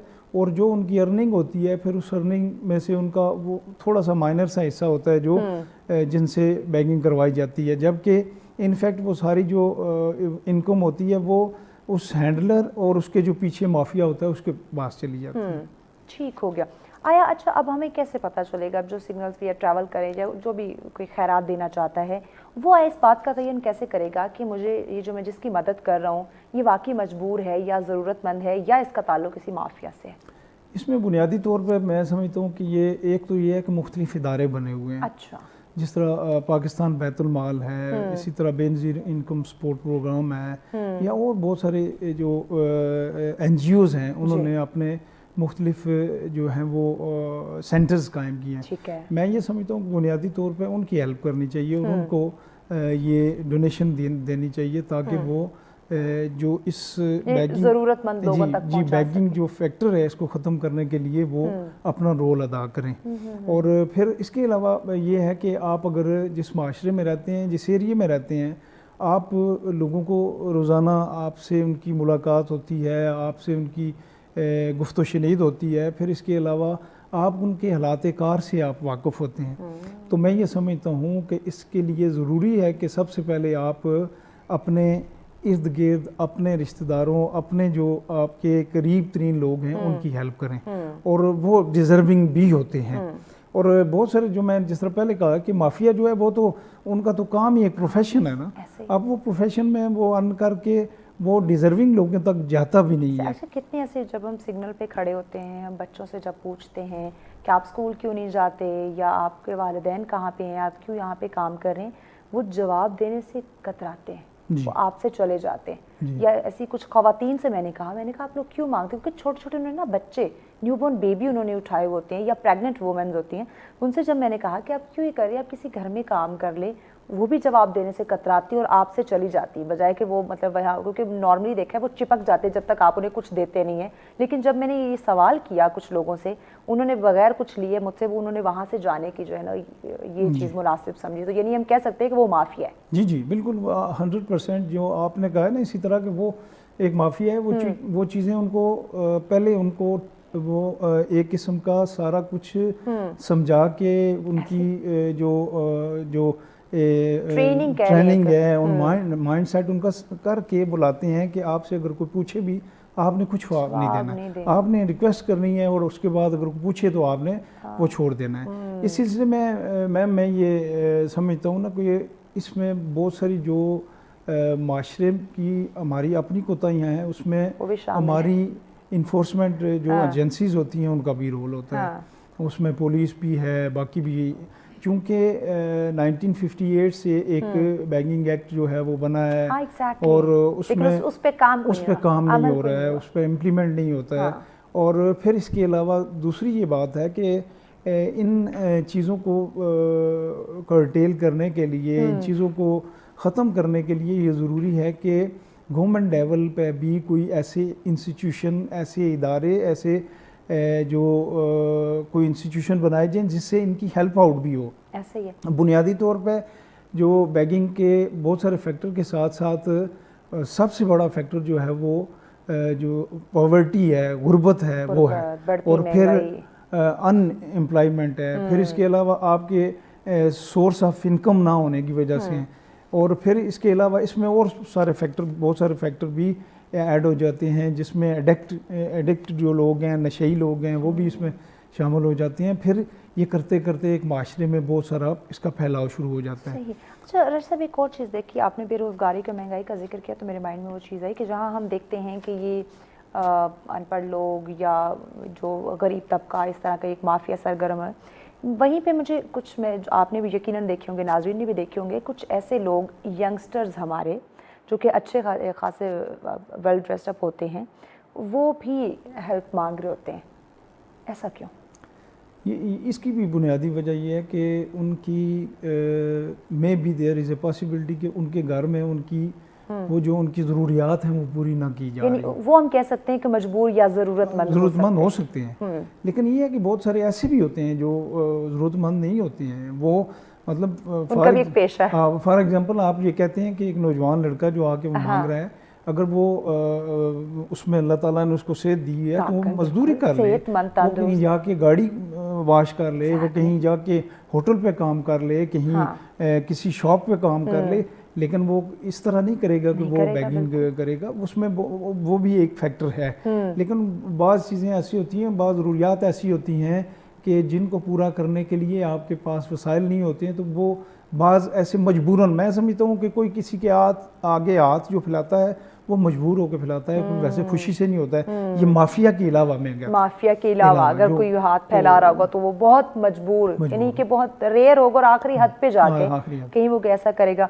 चलो जब आप अपने बार एसोसिएशन की जानिब से ये तमाम जब चीज़ें, ये जो सिचुएशन, ये जो बेकारी माफिया देखते हैं, इस पे क्या कोई हिकमत अमली या कुछ इस तरह की होती है, कमेटी बैठती है? इसमें बुनियादी तौर पर मैं चूँकि एक ह्यूमन राइट से भी आपका है का एक्टिविस्ट हूँ और हमारे जो प्रेसिडेंट हैं फरूतुल्लाह बाबर साहब, वो भी माशाल्लाह बड़े ह्यूमन राइट्स के हवाले से उनका बड़ी खिदमात हैं। तो हम एक तो ये है कि ह्यूमन राइट्स के हवाले से भी इसमें हम काम करते रहते हैं। जो मुख्तलिफ जो इंस्टीट्यूशन हैं हमारे, उनको हम इस बारे में हाईलाइट करते रहते हैं। फिर इसके अलावा हमारी कोशिश होती है कि मुख्तलिफ जो NGOs होती हैं उनके साथ मिल के जो है वो वर्कशॉप वगैरह की जाए इन चीज़ों को ख़त्म करने के लिए। अब बार लेवल पे मैं चूँकि बार का प्रेसिडेंट हूँ, वहाँ चूँकि बहुत सारे ऐसे लोग भी होते हैं जिन पे वो केसेस हो जाते हैं, फिर उनका कोई पीछे आने वाला नहीं। एक तो होता है ना माफिया, उनके तो पीछे आते हैं, वो आके उनकी बेल करवाते हैं, उनको वो सारे जनाब वो उनके जो एक्सपेंडिचर रहते हैं वो सारे। लेकिन कुछ ऐसे डिज़र्विंग भी होते हैं जिनकी कोई पीछे हेल्प आउट करने के लिए, उनकी बेल भी करवाने के लिए नहीं होता। तो ऐसे सिलसिले में हमारी बार में जो है हमने फ्री लीगल एड कमेटी, हमारे दोस्त हैं कुछ, उन्होंने बाकायदा वो एक फॉर्म की हुई है एक कमेटी, हम उनको फिर रेफ़र करते हैं। मैं बीइंग ए प्रेसिडेंट, बहुत सारे इश्यूज़ होते हैं वो हमारे सीनियर्स जो होते हैं या जूनियर्स जो होते हैं वो हेल्प आउट करना चाहते हैं, जो पुअर लोग होते हैं या जो इस तरह के जिनको लीगल असिस्टेंस की ज़रूरत होती है, तो फिर मैं वो मैटर उनको भी रेफ़र करता हूँ। और फिर इसके अलावा हमारी ये कोशिश होती है कि जेल का विज़िट किया जाए। हमारे सेशन जजेस जो हैं वो हमारे बड़े कोऑपरेटिव हैं, वो हमें फैसिलिटेट भी करते हैं। फिर जो जेल के जेलर्स जो होते हैं सुपरिटेंडेंट, वो हमें फैसिलिटेट करते हैं। वहाँ अपनी मैंने लीगल एड कमेटी वहाँ बनाई है, उसके साथ साथ ह्यूमन राइट्स कमेटी भी बनाई हुई है। वो जाके जेल में विज़िट करते हैं और ऐसे लोग जो कि डिज़र्विंग होते हैं या ऐसे जो फॉर एग्जांपल के छोटे से ऑफेंस में भी कोई वो बिहाइंड द बार हैं, तो उनको फिर हम रिलीज़ भी करवाते हैं। ठीक, यानी इस पे आपके एसोसिएशन की जानिब से काम जो है वो चलता रहता है साथ साथ। ठीक हो गया। नाज़रीन, मज़ीद भी हम जानेंगे अपने मेहमान से कि आया जब हम लॉ को देखते हैं, कानून को, एक्ट को देखते हैं, तो 1958 में जो है इस पे एक आइन बनाया गया, लेकिन अमल की जब हम बात करते हैं, जब हम इस पे काम करने की बात करते हैं, वहाँ पे हमें कोई ऐसा प्रैक्टिकल कुछ होता हुआ दिखाई नहीं देता। इस तरह बहुत सारे लॉज हमारे सामने हैं डिफरेंट चीज़ों को लेकर, लेकिन जब हम बात करते हैं उस पर अमल दरामद करने की, तब हमें उस पर कोई ऐसी चीज़ जो है वो वाज़े तौर पे दिखाई नहीं देती। या इसके पीछे अब इसको हम किसको कह सकते हैं कि ये ज़िम्मेदार है या इसकी गलती है, इसकी कोताही है, इस पर जानना भी बड़ा ज़रूरी है, क्योंकि किसी भी मुल्क और माशरे की तरक्की के लिए जब आप कानून की पासदारी नहीं करेंगे, आप कभी भी आगे नहीं बढ़ सकते। तो इन डिटेल मज़ीद जानते हैं इस एक्ट के हवाले से, लेकिन इस ब्रेक के बाद साथ रहिए।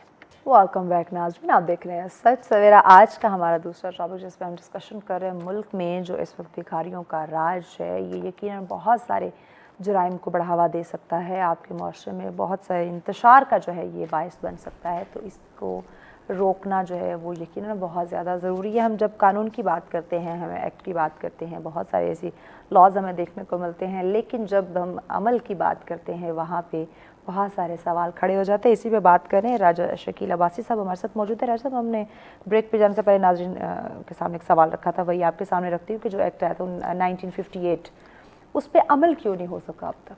बुनियादी तौर पे ये कानून जो है 1958 का है, इसमें वक्तन फ़वक्तन अमेंडमेंट भी होती रही है और 2010 में इसमें मज़ीद जो है वो अमेंडमेंट की गई है। और उसके बाद ये कानून जो बना, उसके बाद पीनल क्लास जो है वो रखी गई है कि अगर for example if any person is committed any offence, तो उसकी कौन सी सज़ा है। अच्छा, तो इस सिलसिले में जो पाकिस्तान पीनल कोड है, उसकी सेक्शन 254 से लेके 257 तक जो है वो जो बैगिंग एक्ट ये है इससे मुतल्लिका है। और वो अगर कोई ऑफेंस कमिट करता है तो इसके तहत उसके ख़िलाफ़ FIR दर्ज होती है। और ये जो पुलिस है वो अक्सर व बेशतर ये अरेस्ट करते हैं, लेकिन वो ये इन सेक्शन की बजाय वो उनको 107 150 में वो कोई और दफा जो ना वो नाफिज हो रही होती है, 109 में वो उसको अरेस्ट करके वो भेज देते हैं। अच्छा। अक्सर व बेशतर ये है कि वो नहीं लगाते, फिर वो अल्टीमेटली बेल तो हो जानी है, लेकिन अगर जो प्रॉपर सेक्शन लगेंगे तो फिर उसमें 2-4 दिन 5 दिन वो लगते हैं, तो फिर वो जो बंदा एक दफ़ा जेल जाता है तो फिर वो थोड़ा सा डर खौफ होता है कि मैं अगर कोई ये दोबारा रिपीट करूँगा ऑफेंस तो फिर ये उसके खिलाफ मेरे खिलाफ कानूनी कार्रवाई होगी। तो वही बात है ना डॉक्टर साहब, अगर मुकम्मल इस पे अमल किया जाता है या मुकम्मल जो एक सज़ा है वो दी जाती तो ये सिलसिला जो है वो बढ़ने की बजाय ये थमना शुरू हो जाता है। लेकिन वही बात है ना कि नरमी रखी जा रही है जी, तो नरमी रखेंगे तो इन माफिया को तो कोई फ़र्क नहीं पड़ेगा। दूसरी ये बात है ना, बुनियादी तौर पे जो मांगने वाले इतने कसूरवार नहीं होते हैं, उसके पीछे उनके जो पीछे माफिया होता है ना या उनके जो हैंडलर होते हैं वो ज़्यादा मैं समझता हूँ कि गुनाहगार होते हैं, तो और उन पे हाथ डालना ज़रूरी है। उनको क्यों नहीं फिर पकड़ा बस ये मैं ये समझता हूँ कि माइट भी देयर इज़ अ पॉसिबिलिटी कि वो उनकी पुलिस तक भी रिसाई हो, और इतने पावरफुल हैं कि हमारे कानूनी इदारों को भी उन्होंने हाथ में रखा। तो ये भी मुमकिन है, लेकिन बुनियादी तौर पे उनको छोड़ दिया जाता है। उन जो माफिया है उनको अरेस्ट करेंगे, फिर जाके ये जो आप का इलीगल जो एक्ट है उसको रोका जा सकता है। अगर आप वैसे वो इसकी रोकथाम जो है ना वो ऊपर से शुरू होगी, उस माफिया को आप जब तक अरेस्ट नहीं सरबराह है उनको पकड़ना शुरू करेंगे तो ये निचला तबका रुकेगा। मैं इसमें ये भी आपको बताता चलूँ कि मुझे एक दो जो बेकारी से उनसे बात करने की भी मौका मिला, तो वो बाज़ औक़ात सच्ची बातें नहीं बताते हैं, लेकिन कई हैं कि वो बता भी देते हैं। उसमें इनका ठेकेदारी सिस्टम भी होता है। अच्छा। आगे जो ये माफिया है आगे इन्होंने अपने ठेकेदार रखे होते हैं, वो जाके जो है वो बैगिंग करवाते हैं, फिर सब्सिक्वेंटली उनका शेयर होता है। ये एक अच्छा बिजनेस उन्होंने खोल रखा है। ये भी है। मैं ये एक अच्छा उन्होंने ये बिजनेस एक सिलसिला शुरू करा हुआ है। फिर बुनियादी तौर पे मैंने पहले ये बताया ना कि ये इन चीज़ों को इनकी रोकथाम के लिए जहाँ ये इन माफिया को ख़त्म करने की ज़रूरत है, वहाँ आपको रिफॉर्म्स की भी ज़रूरत है। और वो आपके मैं ये समझता हूँ UNDP है, आपके यूनिसेफ हैं, फिर इसके अलावा आपकी यहाँ आपके अंदरूनी मुल्क बहुत सारे लोग हैं, बहुत सारे NGOs हैं, बहुत सारे फलाई इदारे हैं जो इन चीज़ों को कम करने के लिए या इन चीज़ों को ख़त्म करने के लिए वो अपना किरदार अदा कर रहे हैं और करने की भी वो कोशिश कर रहे हैं, लेकिन उनको मज़ीद इनिशिएटिव की ज़रूरत है। ये जो प्रैक्टिस है इसको तेज़ करने की ज़रूरत है। अब हमारी गेस्ट उन्हीं से बात हो रही थी, वो भी सोशल वर्कर हैं, तो मुझे बड़ा अच्छा लगा उनका ये काम कि उन्होंने कहा कि हमने कोशिश करके ये वो कहते हैं ना स्टेप बाय स्टेप चीज़ों को हम बेहतरी की तरफ ला सकते हैं। ये जो छोटे छोटे बच्चे गली मोहल्लों में फिर रहे होते हैं, मांग रहे होते हैं, कूड़ा करकट जो है ना वो इकट्ठा कर रहे होते हैं, तो कहती हैं हमने उनको जमा किया और उन्हें जो है वो 2-4 घंटे पढ़ाने के लिए हम उन्हें 2000 पे कर रहे हैं कि आप लोग ये हमसे पैसे ले लो और इतना टाइम आप लोगों ने ये तुम लोगों ने पढ़ना है, ये स्कूल का ये सबक है, ये तुम लोगों ने याद करना है, पढ़ना है, तालीम हासिल करनी है। यानी कि इस तरह के स्टेप जो है वो हमें देखने को मिल रहे हैं, लेकिन अब ये प्रैक्टिस अभी स्लो है, इसे तेज़ करने की ज़रूरत है। अच्छा, एक और चीज़ मैं जानना चाहूँगी, अगर हम वेस्ट में देखें, क्योंकि ये कुछ ऐसे एलिमेंट्स हैं, कुछ ऐसी है माशरती बुराइयां हैं जो मुझे लगता है हर जगह पाई जाती हैं लेकिन हाईलाइट कम होती हैं, तो क्या हम जब इंटरनेशनली देखते हैं वहाँ पे भी ये भिखारियों का सिस्टम ये आम है, या वहाँ का लॉ सख्त है? ये आप नहीं कह सकते कि जो बैगिंग है वो पूरी दुनिया में नहीं है, यानी है ये हर जगह है, लेकिन जितनी तरीके मुख्तलिफ हो सकते हैं, लेकिन जो हमारे मुल्क में जिस तरीके से है वो इस तरह बहुत कम है। मुझे इत्फाक क्योंकि देखे ना कि वहाँ के सिग्नलों पे ऐसा कुछ नहीं हमें मिलेगा, लोगों को तंग नहीं कर रहे होंगे। मुझे इत्फाक हुआ है UAE जाने का, फिर इसके अलावा सऊदी अरेबिया जाने का, तो मैंने वहाँ भी देखा है कि हमारे पाकिस्तानी वही मैं इसलिए इंट्रो में भी जिक्र किया ना कि आप देखें ना उन्होंने कितने लोगों को वापस भी भेजा जो मांगने की नीयत से वहाँ गए हुए थे। तो ये जो चीज़ है वो न सिर्फ आपको इंटरनेशनली आपको ये आपकी मुल्क की बदनामी का बायस बनता है, बल्कि आपकी पाकिस्तानी होने के नाते भी बड़ी शर्मिंदगी होती है कि यार ये हम चले अपने मुल्क में तो वो कर रहे हैं, लोग आपको एयरपोर्ट पे ऐसी हकारत की नज़रों से देख रहे होते हैं। जी। इसके अलावा मैम मैं ये समझता हूँ ना जो बैगिंग है इसके साथ साथ आप चाइल्ड लेबर को भी कनेक्टेड करके देखेंगे ना, क्योंकि ये जो मैंने जिस तरह बताया कि माफिया है ये, फिर इसके अलावा इनके आगे कॉन्ट्रैक्टर हैं ये सारा काम कर रहे हैं, तो ये जो चाइल्ड लेबर है ये इसमें भी बड़े स्ट्रिक्टली जो है वो इसमें लॉ मौजूद हैं। फिर इसके अलावा ये जो है वो इलीगल अनकॉन्स्टिट्यूशनल है। हमारा पाकिस्तान का जो कॉन्स्टिट्यूशन है उसके आर्टिकल 11 के तहत स्लेवरी और ये फोर्स लेबर को जो है उन्होंने प्रोहिबिट किया है। फिर इसके अलावा जो हमारे आर्टिकल 25A है उसमें जो एजुकेशन, फ्री एजुकेशन का जो कंसेप्ट दिया गया है बच्चों को, ये सारी चीज़ें जो हैं बुनियादी तौर पे इनकी इम्प्लीमेंटेशन की ज़रूरत है। फिर जो गवर्नमेंट के अलावा जो हमारे इंस्टीट्यूशन मुख्तलिफ हैं, जो हमारी NGOs हैं, जो फॉर एग्ज़ाम्पल जिस तरह आप मीडिया में बैठे हैं, आपने आज ये प्रोग्राम एक कंडक्ट किया और बहुत सारी अवेयरनेस आपने लोगों को दी है। मैं बासियत एक वकील, एक बार के प्रेसिडेंट होने की हैसियत से मेरा ये काम बनता है कि मैं बार में इस तरह के फंक्शन करवाऊँ, आवाज़ उठाऊँ, फिर जो लॉ हैं उनको इम्प्लीमेंट करवाएं। फिर इसके अलावा जो बुनियादी तौर पे इन सारी चीज़ों को ख़त्म करने के लिए वो काजिज़ देखे जाएं कि वो क्या काजिज़ हैं जिसकी वजह ये सारा कुछ हो रहा है। तो उसमें बुनियादी तौर पे 2-3 चीज़ें बड़ी अहम हैं। एक पॉवर्टी है, एक आपकी अनएम्प्लॉयमेंट है, फिर इसके अलावा सोर्सेज की कमी है। ये ऐसी चीज़ें हैं जो जिन पे अगर हम अमल दरामद करें, हम उसके लिए कोशां हों और हर माशरे में हर फर्द जो है अपना हिस्सा डाले तो बहुत सारी ये चीज़ें ये ख़त्म हो सकती हैं। तो ये चीज़ें जो है वो आसान की जा सकती हैं। हम जब चाइल्ड लेबर की बात करते हैं, हम बच्चों को देखते हैं, एक तो मुख्तलिफ वर्कशॉप पे या मुख्तलिफ जगहों पे काम कर रहे होते हैं, तो हम जब सिग्नल पे देखते हैं तो बहुत सारी जगहों पे, इवन आपने भी देखा होगा, एक साइड पे पुलिस खड़ी हुई होती है, दूसरी साइड पे बच्चा सिग्नल पे खड़ा हुआ मांग रहा होता है, लेकिन कोई रोक टोक नहीं। उसकी 2 वजूहत होती हैं। हाँ, एक तो चूँकि ये है कि मैं हूँ, आप हूँ, पुलिस वाले हूँ, तो वो जो बच्चे होते हैं उनसे थोड़ी सी हमारा दिल जो है वो नरम हो जाता है कि यार ये बच्चे हैं तो इस वजह से वो लेकिन उन बच्चों का कसूर कोई नहीं होता है। मैंने पहले कहा जो माफिया है पीछे जो हैंडलर है उनको उनका कसूर लेकिन होता बात ये कि कोई रोक टोक कुछ होनी चाहिए, बिल्कुल होनी चाहिए। अब अगर इस्लामाबाद में लिटरली माजूद आपकी बात कट कर रही हूँ, लिटरली कुछ बच्चे ऐसे भी होते हैं जो बहुत बदतमीजी कर रहे होते हैं जी। जब आप उनको कुछ नहीं देते ना तो बहुत बदतमीजी आगे से करते हैं, और उनके हाथ में वो जो उन्होंने पानी की बोतल या वाइपर रखा होता है शीशा साफ करने के लिए, अगर आप कुछ नहीं देंगे आपके शीशे को गंदा करके चले जाएंगे। लिटरली मेरे साथ कितनी दफा हुआ है, ये हुआ है बिल्कुल। अब बंदा कहते हैं बच्चे को मैं कुछ कह भी नहीं सकता, ये क्या ये सिलसिला। तो ये तो वैसे ड्यूटी होती है ना जी, ये मैं समझता हूँ कि ये पुलिस की भी ड्यूटी है। फिर इसके अलावा कोई एक ऐसी फोर्सेज होनी चाहिए जो कि इन चीज़ों को ख़त्म करने के लिए वो भी हो। पुलिस वालों का और भी काम होता है, चूँकि वो उन्होंने ट्रैफिक को भी रवां दवां रखना होता है। फिर इसके अलावा उन्होंने लैंड ऑर्डर की सिचुएशन को भी देखनी होती है। तो फिर हमारे इदारे मौजूद है ना, वहाँ से भी कुछ आप यानी कि ऐसे हमारे जो अब दीगर अफसरान हैं जो वहाँ पे ट्रैफिक एहलकार चले, वो तो अपनी ड्यूटी सर अंजाम दे रहे हैं, लेकिन जो दीगर इदारे हैं जो इसकी रोकथाम के लिए काम कर रहे हैं, जो ये भिखारियों को या इस माफिया को कंट्रोल करने के लिए, उसमें से कोई एहलकार वहाँ पे हो जो इस चीज़ को देखे, इस पे तवज्जो करे, उसको रोकने की कोशिश करे। क्योंकि ऐसे भी मैंने बच्चे देखे जो बिल्कुल गाड़ी के साथ चिपक जाते हैं। अब सिग्नल खुलने वाला है, वो तो ड्राइवर तो गाड़ी चलाएगा,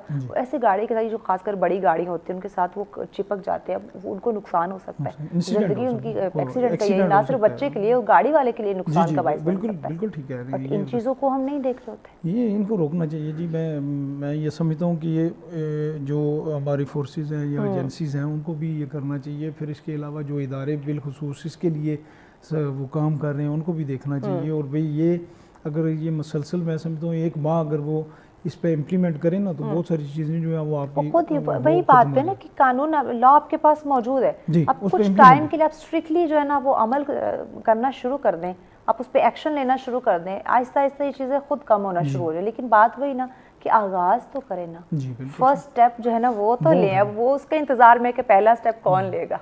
मैं ये समझता हूँ 1 महीने के लिए ये ड्राइव शुरू करें ना, ये बैगिंग को ख़त्म करने की 1 माह के लिए इस्लामाबाद से ये स्टार्ट करें। आप ये देखेंगे कि इंशाल्लाह मैं ये समझता हूँ कि 1 महीने के बाद बहुत सारी जो है आपको ये नज़र आएगा कि ये काफ़ी हद तक इसकी रोकथाम हुई है और कम हुआ है। हाँ, कम हुआ है। ओवरऑल नाज़रीन को आप पैगाम क्या देंगे? मैं ये समझता हूँ कि इस जो बुराई है इसको ख़त्म करने के लिए हम सबको मिलके काम करना चाहिए ऐसे। और माशरे के हर फर्द को जो नीडी लोग हैं, जो आपके पुअर लोग हैं, उनकी हेल्प करनी चाहिए। और गवर्नमेंट को भी जो अपने इंस्टीट्यूशन उन्होंने बनाए हुए हैं उनको एक्टिवेट करना चाहिए। फिर इसके अलावा जो हमारे इदारे हैं उनको भी एक्टिवली जो उनकी जो जिम्मेदारी हैं वो पूरी करें। फिर इसके अलावा जो हमारी NGOs हैं, जो हमारे मुख्तलिफ जो लोग हैं, इन्फ्लुएंस हैं जिनका मुख्तलिफ माशरे में, उनको भी इस सिलसिले में काम करना चाहिए। ये अगर सारी चीज़ें हम करें तो अल्लाह के फजल तो करम से आप बेहतरी हो बेहतरी हो सकती सकती है। है। बहुत शुक्रिया राजा शकील अब्बासी साहब, आपने वक्त दिया। यकीनन नाज़रीन, ये काम किसी एक इदारे की ज़िम्मेदारी नहीं है, ये काम हम सब के है। इस मुल्क इस माशरे का एक अहम फ़र्द होने के नाते ये हमें हमारी ज़िम्मेदारी समझने की ज़रूरत है कि आया हम किस तरह से ये जो माशरती बुराई इसको कह सकते हैं, जो माफिया है, जो भिखारी हैं, किस तरह से इसको रोका जा सकता है ताकि जो ज़रूरतमंद है वो हमारे हाथ से ना निकल जाए। उसकी ज़रूरत पूरी करना हमारे लिए सबसे ज़्यादा इंपॉर्टेंट है, ना कि उस माफिया के जो बिज़नेस है उसको हम बढ़ावा दें। तो ये तमाम तर जो अदारे हैं, जो इंडिविजुअली हैं, जो इनफरादी या इज्तिमाई सतह पर, सबको मिलजुल कर जब हम काम करेंगे तो ही बेहतरी आ सकती है। ब्रेक की जाने बढ़ना है। ब्रेक के बाद अगला टॉपिक बहुत ही खूबसूरत है, क्योंकि आपकी खूबसूरती पे, आपकी शख्सियत पे, आपके लिबास पे हम बात करेंगे इन डिटेल। लेकिन इस ब्रेक के बाद साथ रहिए। वेलकम बैक नाज़रीन, आप देख रहे हैं सच सवेरा। आज का हमारा तीसरा और आखिरी टॉपिक है आपके लिबास के हवाले से। मौसम की जब हम बात करते हैं तो मौसम जो है वो बदलना शुरू हो चुका है। अब हम विंटर में जो है वो दाखिल हो रहे हैं। प्री विंटर कह लें कि ये एक सिलसिला जो है वो शुरू हो गया एकदम। जैसी बारिशों का सिलसिला शुरू हुआ तो मौसम जो है उसने एकदम से बदलाव लिया है। तो ये जब बदलाव आता है तो ये काफ़ी सारी चेंजिंग्स और भी साथ लेकर आता है। जहाँ हम अपनी सेहत की बात करते हैं, वहीं पे हमारे पहनावे जो हैं, हमारे खाने जो हैं वो भी बदलना शुरू हो जाते हैं। तो आज स्पेसिफिक हम बात करेंगे ड्रेसेस के हवाले से। यानी विंटर में हम फैशन ट्रेंड्स की बात करेंगे, हम लिबास की बात करेंगे क्या आया, क्योंकि दिन ब दिन हम देखते हैं कि इतनी तेज़ी से ट्रेंड चेंज हो रहा होता है। आज कुछ और होता है, मैं महीना अगर कहूँ तो ये ज़्यादा होगा, विद इन अ वीक जो है वो फैशन ट्रेंड्स या आप कह लें चीज़ें बदलना शुरू हो जाती हैं। तो इस विंटर, इस मौसम में, ये जो अब ठंडा ठंडा मौसम आ रहा है, या प्री विंटर कह लें, या जब प्रॉपर ये मौसम सरमा होगा तो उसमें किस तरह के ट्रेंड मुतारिफ़ करवाए जा रहे हैं हमारे डिज़ाइनर्स की जानिब से, ये आज हम जानेंगे। और इस पर डिस्कशन के लिए फ़ैशन डिज़ाइनर हमें ज्वाइन कर चुके हैं जी, अकील अब्बास हमारे साथ है। अस्सलाम वालेकुम अकील। वालेकुम अस्सलाम जी, बहुत शुक्रिया अकील, वक्त दिया आपने। अकील बताइएगा, इस मौसम में प्री विंटर का बेबी सिलसिला शुरू हो रहा है, तो इसमें क्या नए फ़ैशन ट्रेंड्स आ रहे हैं? देखिए, मैं भी मौसम के हिसाब से हमारी जो ड्रेस डिज़ाइनर्स की तैयारी है, समझ लें कि 1 मंथ पहले इसके लिए शुरू हो जाती है। हमें अंदाज़ा होता है कि अभी विंटर की कलेक्शन आ रही है। आप देखेंगे बड़े स्टोर्स में विंटर कलेक्शन आ जाती है, ताकि हो सकता है कई दफ़ा आपको लाइक फील हो रहा होता है बाहर गर्मी है, लेकिन स्टोर्स में और ब्रांड्स पे जो है आपको विंटर के ड्रेसेस नजर आना लगे हुए हैं। उसमें उन्होंने प्रॉपर लिख भी दिया है, प्री विंटर, विंटर, ये उन्होंने लगा भी दिया। तो ये समझ लें कि विंटर शुरू हो चुका है। और इसमें ड्रेसेस हमारी तरफ से गर्म ड्रेसेस जो हैं आगे मौसम के हिसाब से बड़े अच्छे अच्छे तैयार हो रहे हैं। उसमें वूल के ड्रेसेस आ जाते हैं, खद्दर के ड्रेसेस आ जाते हैं। इसके अलावा वार्म इंपोर्टेड स्टफ्स हैं जो बहुत ज़्यादा प्यारी होती हैं। उनके डिफरेंट डार्क कलर्स आते हैं जो मतलब जेंट्स बहुत ज़्यादा पसंद करते हैं। उसके लिए हमारी बहुत ज़्यादा तो वेस्ट कोट्स पहले समर में चलती हैं। उसके बाद हमारा जो वेडिंग ड्रेसेस हैं उसमें प्रिंट्स कोट, ड्रेस कोट्स और लॉन्ग कोट्स, इस तरह की चीज़ें जो है इस दफ़ा जब हम इस विंटर में कैजुअल की अगर हम पहले बात कर लें, फिर हम ज़रा इसको शादी ब्याह पे लेके चलेंगे। कैजुअल में इस विंटर पे कुछ नया स्टफ़ इंट्रोड्यूस हो रहा है जी। मिक्स खद्दर एक डिफरेंट स्टफ़ है, वो आप देखेंगे। एक तो एक नॉर्मली खद्दर चल रहे थे, लेकिन उसमें एक सिल्की टोन जो है वो हमने शामिल की है। जो हमने स्पेशली इसके लिए कस्टमाइज़ करवाया है अपने मतलब है कि फैक्ट्री सिस्टम से।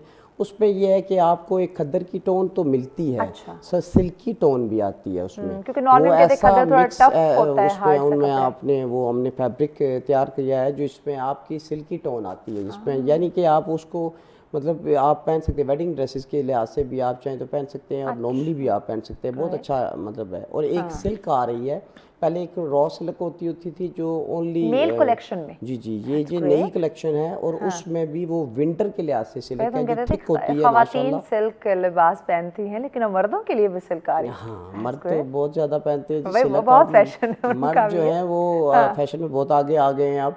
तो सिल्क जो है एक थिक मटेरियल में सिल्क भी आ गई है, रॉ सिल्क में वो इम्पोर्टेड स्टफ है, लेकिन उस पे फैब्रिक पे आपको समर में तो आप सिल्क रॉ सिल्क पहनते रहे, और विंटर में आपके लिए जो सिल्क ये आई है थिक है और बहुत ज़्यादा वो आपको हेल्प करेगी इसमें, वार्म है, गर्म है, क्योंकि नॉर्मली हम कहते हैं ना सिर्फ ठंडा लगता है कपड़ा, ये जी बिल्कुल ऐसी कोई बात नहीं है तो ये गर्म स्टफ ये गर्म रहेगी और बहुत ज़बरदस्त। और इसके अलावा आपको पता है कि विंटर में वैसे भी आपके ओवरऑल जो कोट्स ऊपर आ जाते हैं ना बहुत अच्छे लगते हैं पहने हुए, जैसे मैंने भी कुछ वियर किया, शायद आपको अच्छा लगा हो या ना लगा हो। अच्छा लग रहा है, थैंक यू सो मच। मैंने कहा आप खुद ही तारीफ करेगी, लेकिन मैंने आपको तारीफ करवा ली, मैंने चाहतन खुद ही करवा ली ना। ये डिजाइनर की ना एक बड़ी ये एक फन एक महारत होती है कि वो अपनी तारीफ खुद करवाना जानते होते हैं। अब यही उन्होंने दूसरों में ये चीज़ जो है ना वो डालनी है कि लोग अपनी शख्सियत को कैसे इतना अट्रैक्टिव बनाए कि लोग उनकी तारीफ़ करने पे मजबूर हो जाए या वो अपनी तारीफ़ करवा सकें।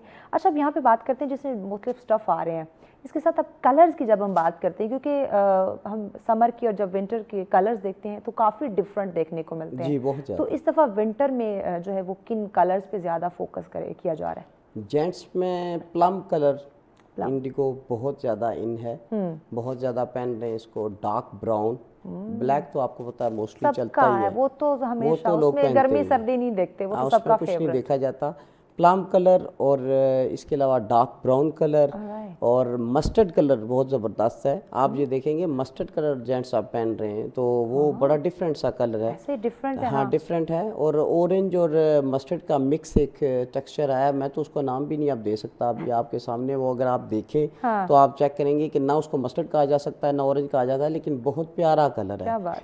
पहले फीमेल्स पहनती थी, अब जेंट्स भी पहनते हैं। वो बहुत प्यारे ये तीन कलर्स हैं। विंटर में यूजुअली कहते हैं कि आप शार्प कलर पहन सकते हैं, वो अच्छे लगते हैं। जी बिल्कुल, बहुत अच्छे लगते हैं। क्योंकि समर में तो वो उसमें कहते हैं ना कि आपने लाइट कलर पहने ताकि गर्मी उस तरह फील ना हो या आंखों को ठंडक रहे, लेकिन विंटर में ये ज़रा हमें मार्जिन मिल जाता है कि आप ज़रा भड़कीले से रंग जो है ना वो इजीली बिल्कुल पहन सकते हैं। डार्क कलर अच्छे लगते हैं। अच्छा, इसके साथ साथ हम जब शख्सियत की बात करते हैं, क्योंकि हमारा अपना जो अपनी कलर टोन है ना ये भी बड़ा मैटर कर रही होती है कि आपको एक कलर पसंद है, कोई आपको रंग है कपड़े का वो अच्छा लग रहा है, लेकिन आया वो आपके स्किन टोन के साथ या आपकी एज के मुताबिक या आपके जो भी प्रोफेशन है उसके साथ वो सूट करेगा या नहीं करेगा, ये भी तो बड़ा मैटर करता है ना। ये क्वेश्चन मार्क है, स्पेशली अगर आप देखें विंटर को तो इसलिए कि डार्क कलर्स हर बंदा पहनना चाहता है विंटर में, उसमें जो कलर कम्प्लेक्शन है अच्छे लगते हैं ना डार्क कलर। अब जब आप ये देखेंगे कलर कम्प्लेक्शन को देखेंगे तो डार्क कलर से अवॉइड करना पड़ेगा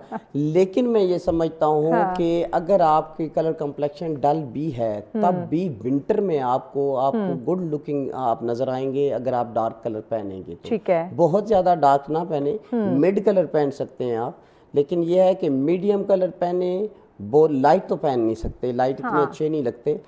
वैसे भी आप ये देखें ना कि वार्म लुक चाहिए, वार्म आप कंफर्टेबल कैसे रहते हैं उसमें डार्क कलर्स में वार्म लुक आती है, लाइट कलर्स में जो है वो वार्म लुक नहीं आती और लाइट कलर जो है वो वार्म होते भी नहीं है। कूल कलर वो इसलिए आप मीडियम कलर पहन सकते हैं अगर आप अवॉइड करना चाहते हैं तो। ठीक है। अच्छा, देसी लिबास हमेशा से या हम अपने वो कह लें कि उसकी अहमियत एक रही है, तो इस वक्त विंटर में देसी लिबास की वही वैल्यू वही अहमियत है या हम मगरिब के साथ साथ भाग दौड़ कर रहे हैं? न्यू यंगस्टर्स जो हैं वो अगर आप देख लें तो वो मैं समझता हूँ कि मगरिब के पीछे भाग रहे हैं, तेज़ी से जा रहे हैं, उनको रोकना पड़ेगा। हमारा देसी कल्चर जो है अभी भी मैं समझता हूँ कि सीनियर सिटीज़न कह लें या मिड एज के लोग 40+ 50+, वो देसी कल्चर को अभी भी वो साथ रखते हैं और वो पहनते हैं, अपना शलवार कमीज़ पहनते हैं और बहुत अच्छे लगते हैं। और हमारा बड़ा रिच कल्चर है इस वाले से कुर्ता शलवार का। और वो अगर आप अच्छा स्टिच हुआ हो, कलर बहुत नाइस हो, फैब्रिक अच्छा हो तो बहुत प्यारा लगता है, उसमें कोई शक नहीं है। उसमें भी तो हम मल्टीपल कलर्स का इंतखाब कर सकते हैं। बिल्कुल कर सकते हैं आप। जेंट्स में माशाल्लाह आप ये देखिए जरूरी तो नहीं कि आपने कंप्लीट रेंज है, कंप्लीट रेंज है, हर कलर आपको मिलेगा। पहले लिमिटेड कलर्स थे जी, पहले बहुत लिमिटेड, अब अनलिमिटेड वही खवातीन की तरह अनलिमिटेड कलर्स हैं, फैब्रिक अनलिमिटेड है, इसमें बहुत ज़्यादा डिजिटल प्रिंट्स आ गए हैं। देखें आप ये देखें कि जेंट्स में आप डिजिटल प्रिंट्स वाले कुर्ते आ गए हैं जो आप पहन सकते हैं, वो बहुत प्यारे लगते हैं। ये मर्द हजरात फैशन से पीछे नहीं, चाहे समर हो विंटर हो कोई भी बात हो, अब वो भी आगे आगे हैं। अच्छा, अब सर्दियों में कोट का जो इस्तेमाल है, पेंट कोट जो हम बात करते हैं, तो इसका वही एक ट्रेंड, वही सिलसिला है जो पहले नहीं, से चलता इसमें है। डिफरेंट हुआ है। पहले लोग देखें, आपने देखा होगा कि लोग मैचिंग पैंट कोट पहनते थे, टाई मैचिंग पहनते थे, शर्ट पहनते थे, वाइट शर्ट पहन ली, टाई। इसमें थोड़ा सा ये जिद्दत आप देखें आई है कि आपका कोट कंट्रास्ट है, शर्ट डिफरेंट है और पैंट डिफरेंट है। एक तो ये बहुत प्यारा लगता है, डिफरेंट कंट्रास्ट आया। दूसरा, वेलवेट काफ़ी इन हो गया जेंट्स में। वेलवेट के प्रिंट्स कोट और ड्रेस तो कोट बड़े बनते प्यारे हैं, लगते हैं, बहुत प्यारे बहुत कोट प्यारे बनते लगते हैं। हैं, मैंने ड्रेस कोट। लास्ट विंटर में लिए थे।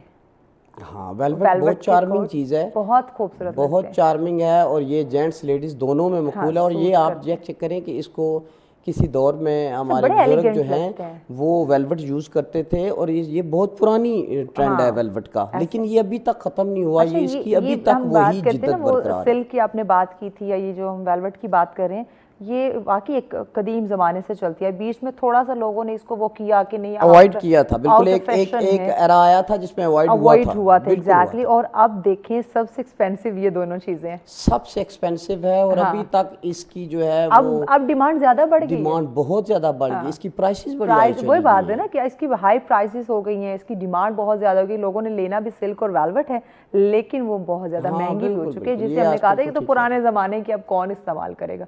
अब पता चल रहा है कि इसको कौन इस्तेमाल करेगा, हर दूसरा बंदा इस पे आया हुआ है बिल्कुल, कि बिल्कुल। हमें बहुत वेलवेट। बहुत और प्यारा लगता है ये अच्छा, वेलवेट। वेलवेट में भी मल्टीपल कलर्स आ गए ना। बहुत ज़्यादा। जेंट्स के लिए एक डिफरेंट वेलवेट का फैब्रिक है, हम उसको अपनी लैंग्वेज में या आपकी फैब्रिक की लैंग्वेज में देखें तो स्वीट कहते हैं। स्वीट, इसका नाम स्वीट वेलवेट है। ओके। ये कम्प्लीटली जेंट्स के लिए यूज़ होता है। खास क्या है इसमें? इसमें खास ये है कि ये थिक है फैब्रिक, अच्छा। इसमें फॉल नहीं है।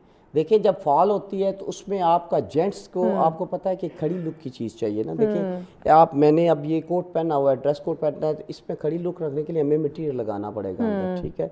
जब आप स्वीट वेलवेट पे जाते हैं तो वो स्वीट वेलवेट ऐसा वेलवेट है कि उसमें जब आप खड़ी लुक, उसकी अपनी थिकनेस है, देन आप इसमें जब आप मटेरियल यूज़ करते हैं तो वो एक फैब्रिक बड़ा good looking coat, dress coat या कोई भी ड्रेस आप बनाते हैं बनता है। आपके जो लेडीज वेलवेट है उस पे फॉल होगा, उसमें आपने कोई मटेरियल तो यूज नहीं करना होता ना, आपने एज यूजली स्टिच करके वियर करना होता है।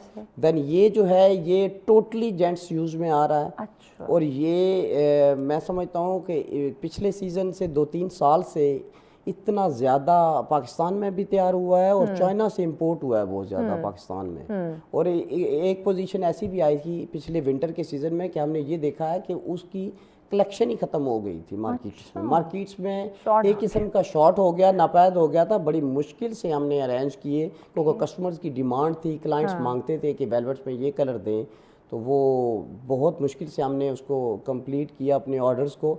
अभी अल्हम्दुलिल्लाह दोबारा से ये रीमेक हो रहा है, पाकिस्तान में भी बन रहा है और चाइना से भी इम्पोर्ट हो रहा है। कैजुअल या फॉर्मल में क्या विंटर में क्या ज़्यादा सूट करता है? क्या कमीज सलवार ज़्यादा चूज़ करें? देखें, अगर आप चेक करें कि कैजुअल या फॉर्मल में, एक तो वेलवेट की जैसे बात चल रही है तो ये कैजुअल भी लोग पहन रहे हैं और फॉर्मल भी पहन लेते हैं लोग, क्योंकि वेलवेट एक ऐसी चीज़ है अगर आप इसमें एम्ब्रॉयडरी वगैरह नहीं करवाते हैं, सिंपल स्टिच करवाते हैं तो कैजुअल आप पहन सकते हैं। एक तो वार्म है, कंफर्टेबल है, गुड लुकिंग है, तो इस लिहाज से वो दोनों लिहाज से यूज़ हो जाता है।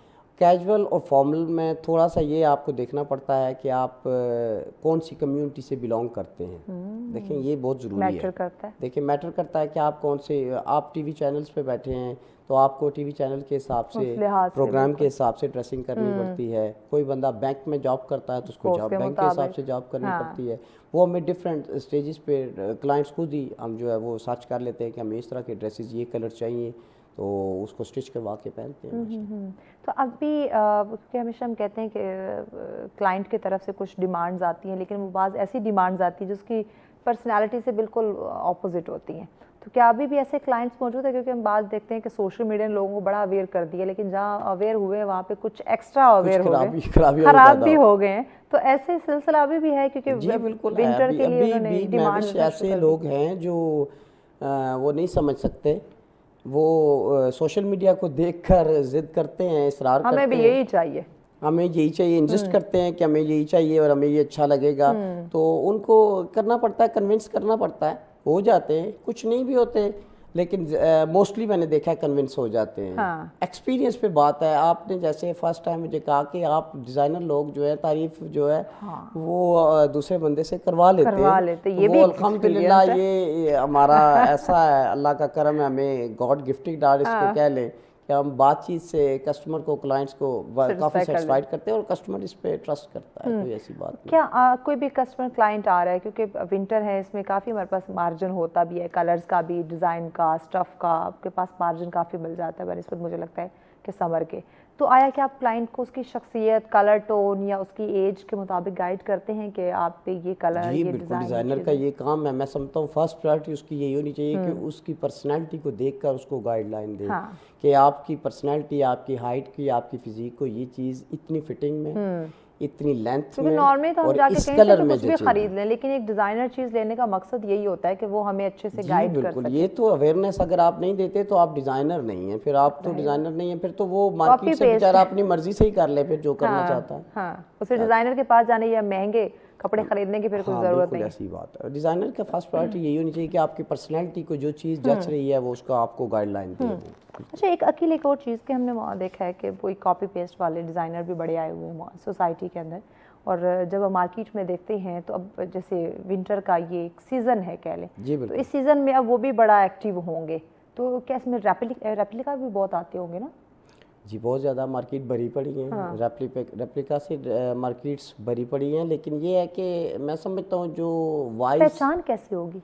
वाइस कस्टमर ढूंढ लेते हैं। वाइस कस्टमर्स को पता है, वो समझ जाते हैं कि ये रेप्लिका है और ये ओरिजिनल है। ठीक है, पाकिस्तान में अवेयरनेस उतनी भी नहीं हुई, लोगों को नहीं भी समझ आती। सस्ता महंगा पे भी चले जाते सस्ता हैं महंगे कि पे भी रेप्लिका चले है, जाते वो हैं, कोई कॉपी लेकिन है। मैं समझता हूँ कि हमारी विलेज वाली साइड पे हमारी बहनें, माएँ कुछ ये उनको नहीं समझ भी आती कि रेप्लिका ओरिजिनल क्या है। हो तो रहा है, इससे काफ़ी मार्केट्स में फ़ायदा भी उठाया जा रहा है, लेकिन ये है कि ये कुदरत का निज़ाम है। देखें, सब की रोज़ी को अल्लाह पाक ने यही बात, क्योंकि अब ओरिजिनल प्रोडक्ट की जब हम बात करते हैं, अगर वो 20,000 या 25,000 का वो एक जोड़ा है, कम से कम हम एक अच्छे जोड़े की बात कर लें, तो अब रेप्लिका हो सकता है उसको 5-7 हज़ार में, 10 हज़ार में मिल जाए।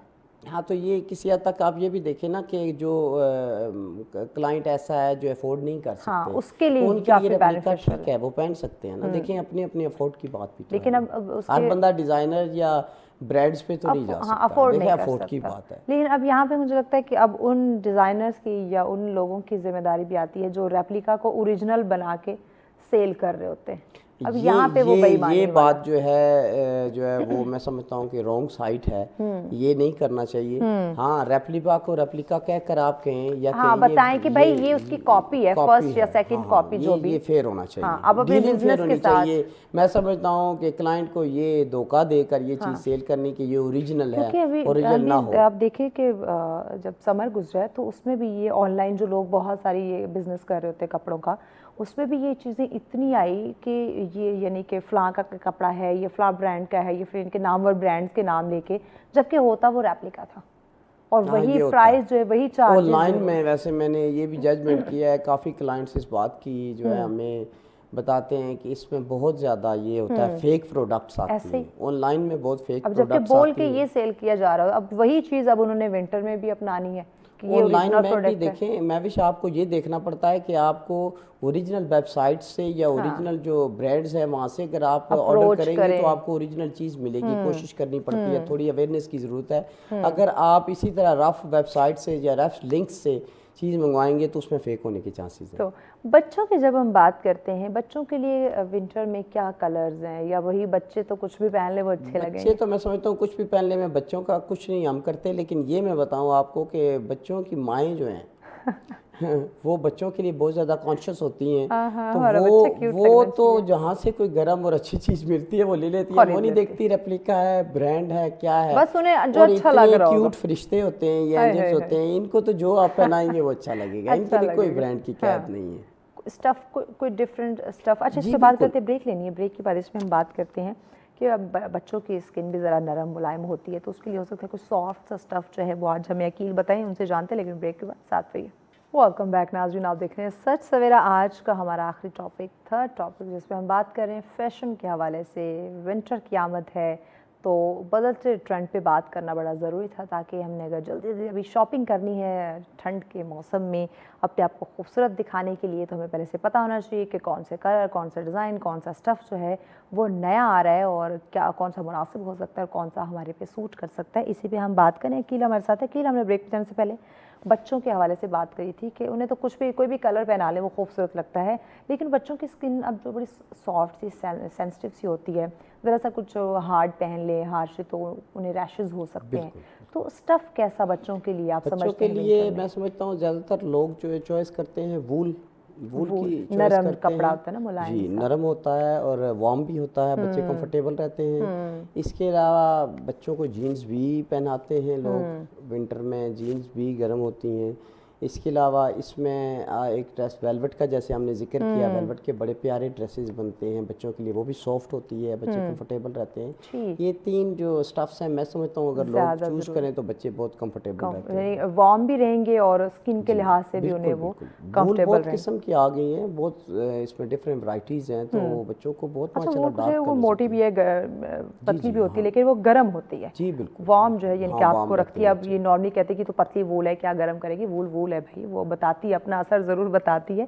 अच्छा, मुझे बताएं कि अब हम फेयर कलर की बात करते हैं मर्द हजरात की, तो वो कुछ भी पहने उन पे सूट कर रहा होता है, लेकिन थोड़ा सा जो सांवला गंदमी कलर है जिन लोगों का, मर्द हजरात की खासकर मैं बात करूं, क्योंकि अब काफ़ी भड़कीले कलर आ रहे होते हैं, लेकिन वो फेयर कलर में तो बड़े अच्छे लगेंगे जिस तरह का माशाल्लाह से आपका कलर है, लेकिन अगर थोड़ा सा स्किन टोन जिसकी लाइट है या सांवली कलर है जिसका, उन मर्दों के लिए कौन से कलर्स आप सजेस्ट करते हैं कि विंटर में वो भड़कीलों से अवॉइड करके थोड़ा सा अपने कलर टोन के मुताबिक अगर वो आए तो ज़्यादा डिसेंट लगेंगे? इसमें मैविश हमारे पास काफ़ी ज़्यादा टोन्स हैं, जिसमें डार्क टोन्स तो होती ही हैं विंटर के लिए, लेकिन इसमें मीडियम टोन्स भी होती हैं, मिड कलर्स होते हैं जो पहन सकते हैं, बहुत नाइस लगते हैं। इसमें एक लाइट ग्रीन, जिसको हम, जिस तरह आप देखते हैं ना, कच्ची मेहंदी का कलर है, हाँ। बहुत प्यारा कलर है ये अभी जेंट्स की हमने इन किया है, कुर्ता शलवार में बहुत प्यारा, मतलब इसकी लुक आती है। इसमें एक डबल टोन की स्टफ होती है, उसमें silk plus wash and wear. अच्छा, इसमें मतलब डबल टोन की स्टफ है, हल्की सी फिनिश भी है, इसमें फॉल भी होती है कपड़े में, और ये भी बहुत प्यारे इसमें कलर होते हैं। इसमें डार्क कलर नहीं होते, ये ऐसा लाइट एंड डार्क कॉम्बिनेशन है कि इसमें आप कलर्स, अगर इसमें कलर्स की रेंज देखें तो वो इतने प्यारे लगते हैं, वो ना लाइट होते हैं ना डार्क होते हैं, वो मिड के कलर होते हैं। मैं ज़्यादातर जो इस तरह के गंदमी कलर या डल कलर्स के यंगस्टर होते हैं उनको ये कहता हूँ कि आप ये थोड़े से डिफरेंट कलर पहने, आपको सूट करेंगे, और वाकई माशाल्लाह लोग जब पहनते हैं तो वो बहुत अच्छे लगते हैं उनको। Great great. यंगस्टर्स इस वक्त ज़्यादा क्या डिमांड कर रहे हैं कलर्स को लेकर? डार्क कलर्स में dark brown colour, plum colour और चॉकलेट ब्राउन कलर, इसके अलावा ये आपका मैरून कलर, बहुत प्यारा लगता है। कभी सुना नहीं था कि लड़के भी ये कलर पहनेंगे। जी बिल्कुल, लड़के मैरून कलर पहनते हैं, बहुत सूट करता है मैरून कलर। लेकिन वही ना, अब उन पे अच्छा लग रहा है, बहुत अच्छा अब क्योंकि अपनी वो पर्सनालिटी का भी ख्याल रख रहे हैं। पहले होता था अच्छा नहीं, ये गिने चुने अम्मा ने या बीवी ने या बहन ने सूट लिया ना, कलर लिया ना, बस हमने वही पहनने हैं, लेकिन अब तो भाई वो खुद शॉपिंग के लिए जाते हैं, खुद शॉपिंग के लिए जाते हैं। बल्कि मैं आपको कल की बात बताता हूँ, मेरे पास क्लाइंट्स थे, उन्होंने मुझसे टाइम लिया। हाँ। तो वो कनाडा से फैमिली थी, तो बच्चे साथ आए हुए थे, था कि बाहर के, आपको पता है मगरब के बच्चों को इतना सेंस नहीं होता इन शॉपिंग्स का, पाकिस्तान में शॉपिंग का इतना उनको नहीं पता होता ना। बाहर के बच्चे होते हैं, वहाँ की उनकी मतलब रेजिडेंस हो तो वो समझ नहीं सकते पाकिस्तान में। लेकिन उन बच्चों ने, उनकी एज भी 13, 15, 16 एज, अंडर 19 एज थी बच्चों की, तीनों की। तो उन्होंने, मॉम ने उनको कहा कि आप ये कलर ले लें, ये नाइस लगेंगे, ये। उन्होंने कहा नहीं नहीं, मैंने ये कलर लेना है, मैंने ये लेना है। उन्होंने तीनों ने अपने चूज़ किए कलर, और मुझे डिज़ाइंस दिखाए कि इस पे हमें ये डिज़ाइंस चाहिए। फिर उन्होंने चुने, फिर मॉम ने उनको पास किया और उनकी मर्जी के मुताबिक उनके कलर लेके। ज़बरदस्त। वही बात है, आज के बच्चे भाई वो माओ की पसंद पे एग्री नहीं होते, वो अपनी जो चॉइस है वो माओ की पसंद पे एग्री नहीं होते, बल्कि आने वाली जो बच्चों की माँ, उनके बारे में भी सोचते हैं कि वो कौन होंगे, कि उन्हें हम कैसे जो है वो अच्छे लगेंगे।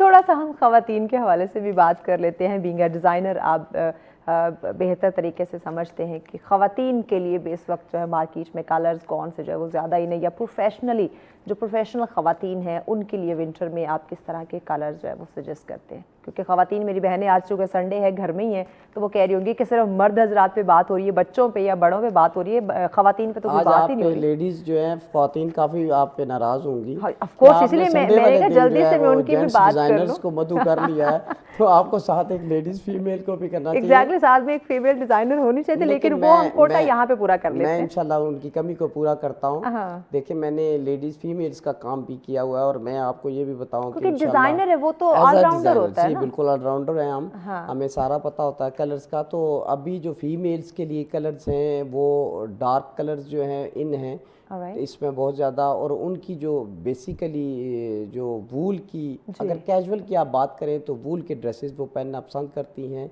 और पाकिस्तान में आप ये देखें, हमारे कंट्री में प्योर वूल मिलती है, पूरी दुनिया में इंपोर्ट भी होती है। ये बहुत बड़ी बात है कि आपके पास पूरी दुनिया में वूल जा रही है आपकी, और प्योर वूल मिलती है आपको यहाँ पर। और वूल के ड्रेसेस इसमें पश्मीना है, मरीना है, इस तरह के ड्रेसेस बहुत प्यारे हैं।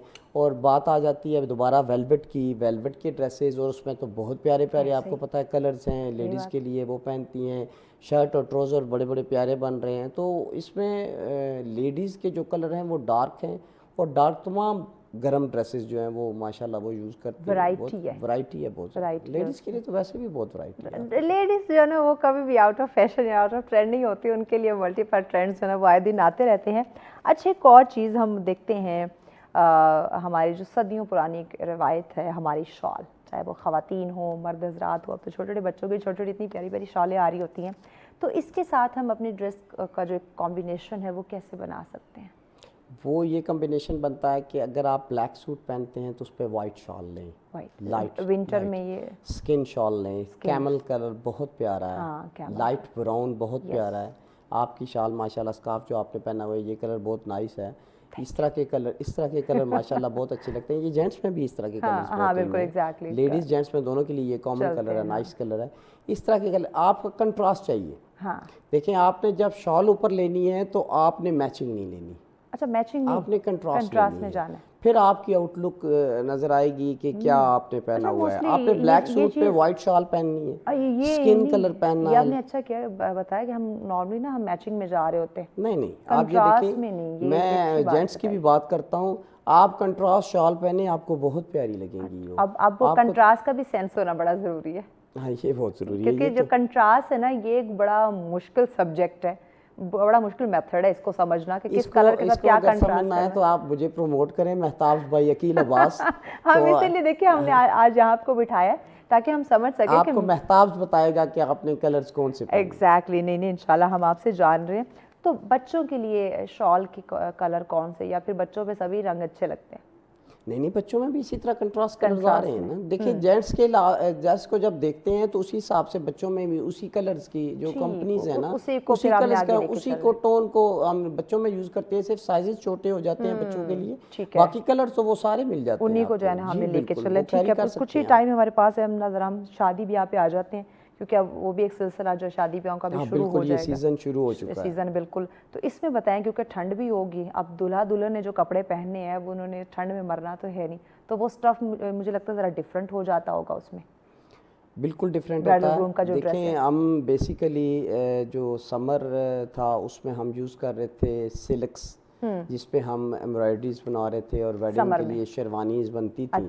समर अब उसकी जगह लेता है वेलवेट में डार्क कलर में जो दूल्हा ज़्यादा ग्रूम्स पहन रहे हैं। मैं आपको वो कलर्स बताता हूँ, नेवी ब्लू, ब्लैक तो आप ये कहें कि टॉप पर है हमारे पास। सबसे ज़्यादा अगर परचेजिंग है किसी कलर की तो ब्लैक है, और ब्लैक पे ब्लैक एम्ब्रॉयडरीज, अगर हमारी आप कलेक्शन देखें, हैंडमेड वर्क होता है कम्प्लीटली ब्लैक पे, ब्लैक कलर्स में, स्टोन, बीट्स एंड कोरा, दबका, डिफरेंट किस्म के पैटर्न्स में हम काम कर रहे हैं। बहुत ज़्यादा प्यारे वो ड्रेसेस बन रहे हैं ब्लैक पे, navy blue colour, brown colour, velvet में स्किन कलर, जो बेसिकली समर में यूज़ होता है, जमावार में या डिफरेंट स्टफ्स में, नेवरोबाज में, अमरोस में, इस तरह के डिफरेंट जो लाइट स्टफ्स होते हैं। ये कलर एक स्किन कलर मुतारफ हुआ है वेलवेट में भी। Velvet, देखिए वो अच्छा। जो आप जिस तरह बात कर रही थी महविश के लाइट कलर या जिनके फेयर कलर्स नहीं हैं,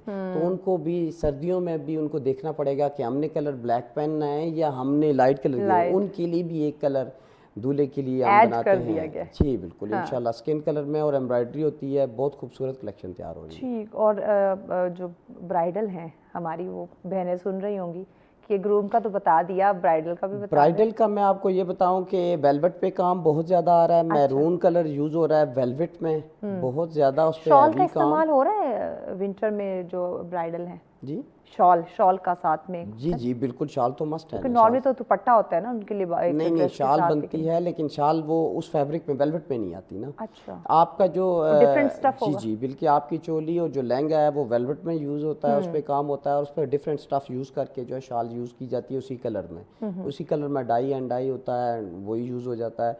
इसके अलावा सिल्क में जो है वो आपके लहंगे तैयार होते हैं। और दूसरा ये है कि आप ये देखें ना कि जो होता है ना लेडीज़ के लहंगे, हम करते हैं ब्राइड की बात, उस पे इतना ज़्यादा काम है, उसकी इसकी इतनी ज़्यादा बहुत परतें है, हैं हाँ। कि उसको सर्दी नहीं लगेगी।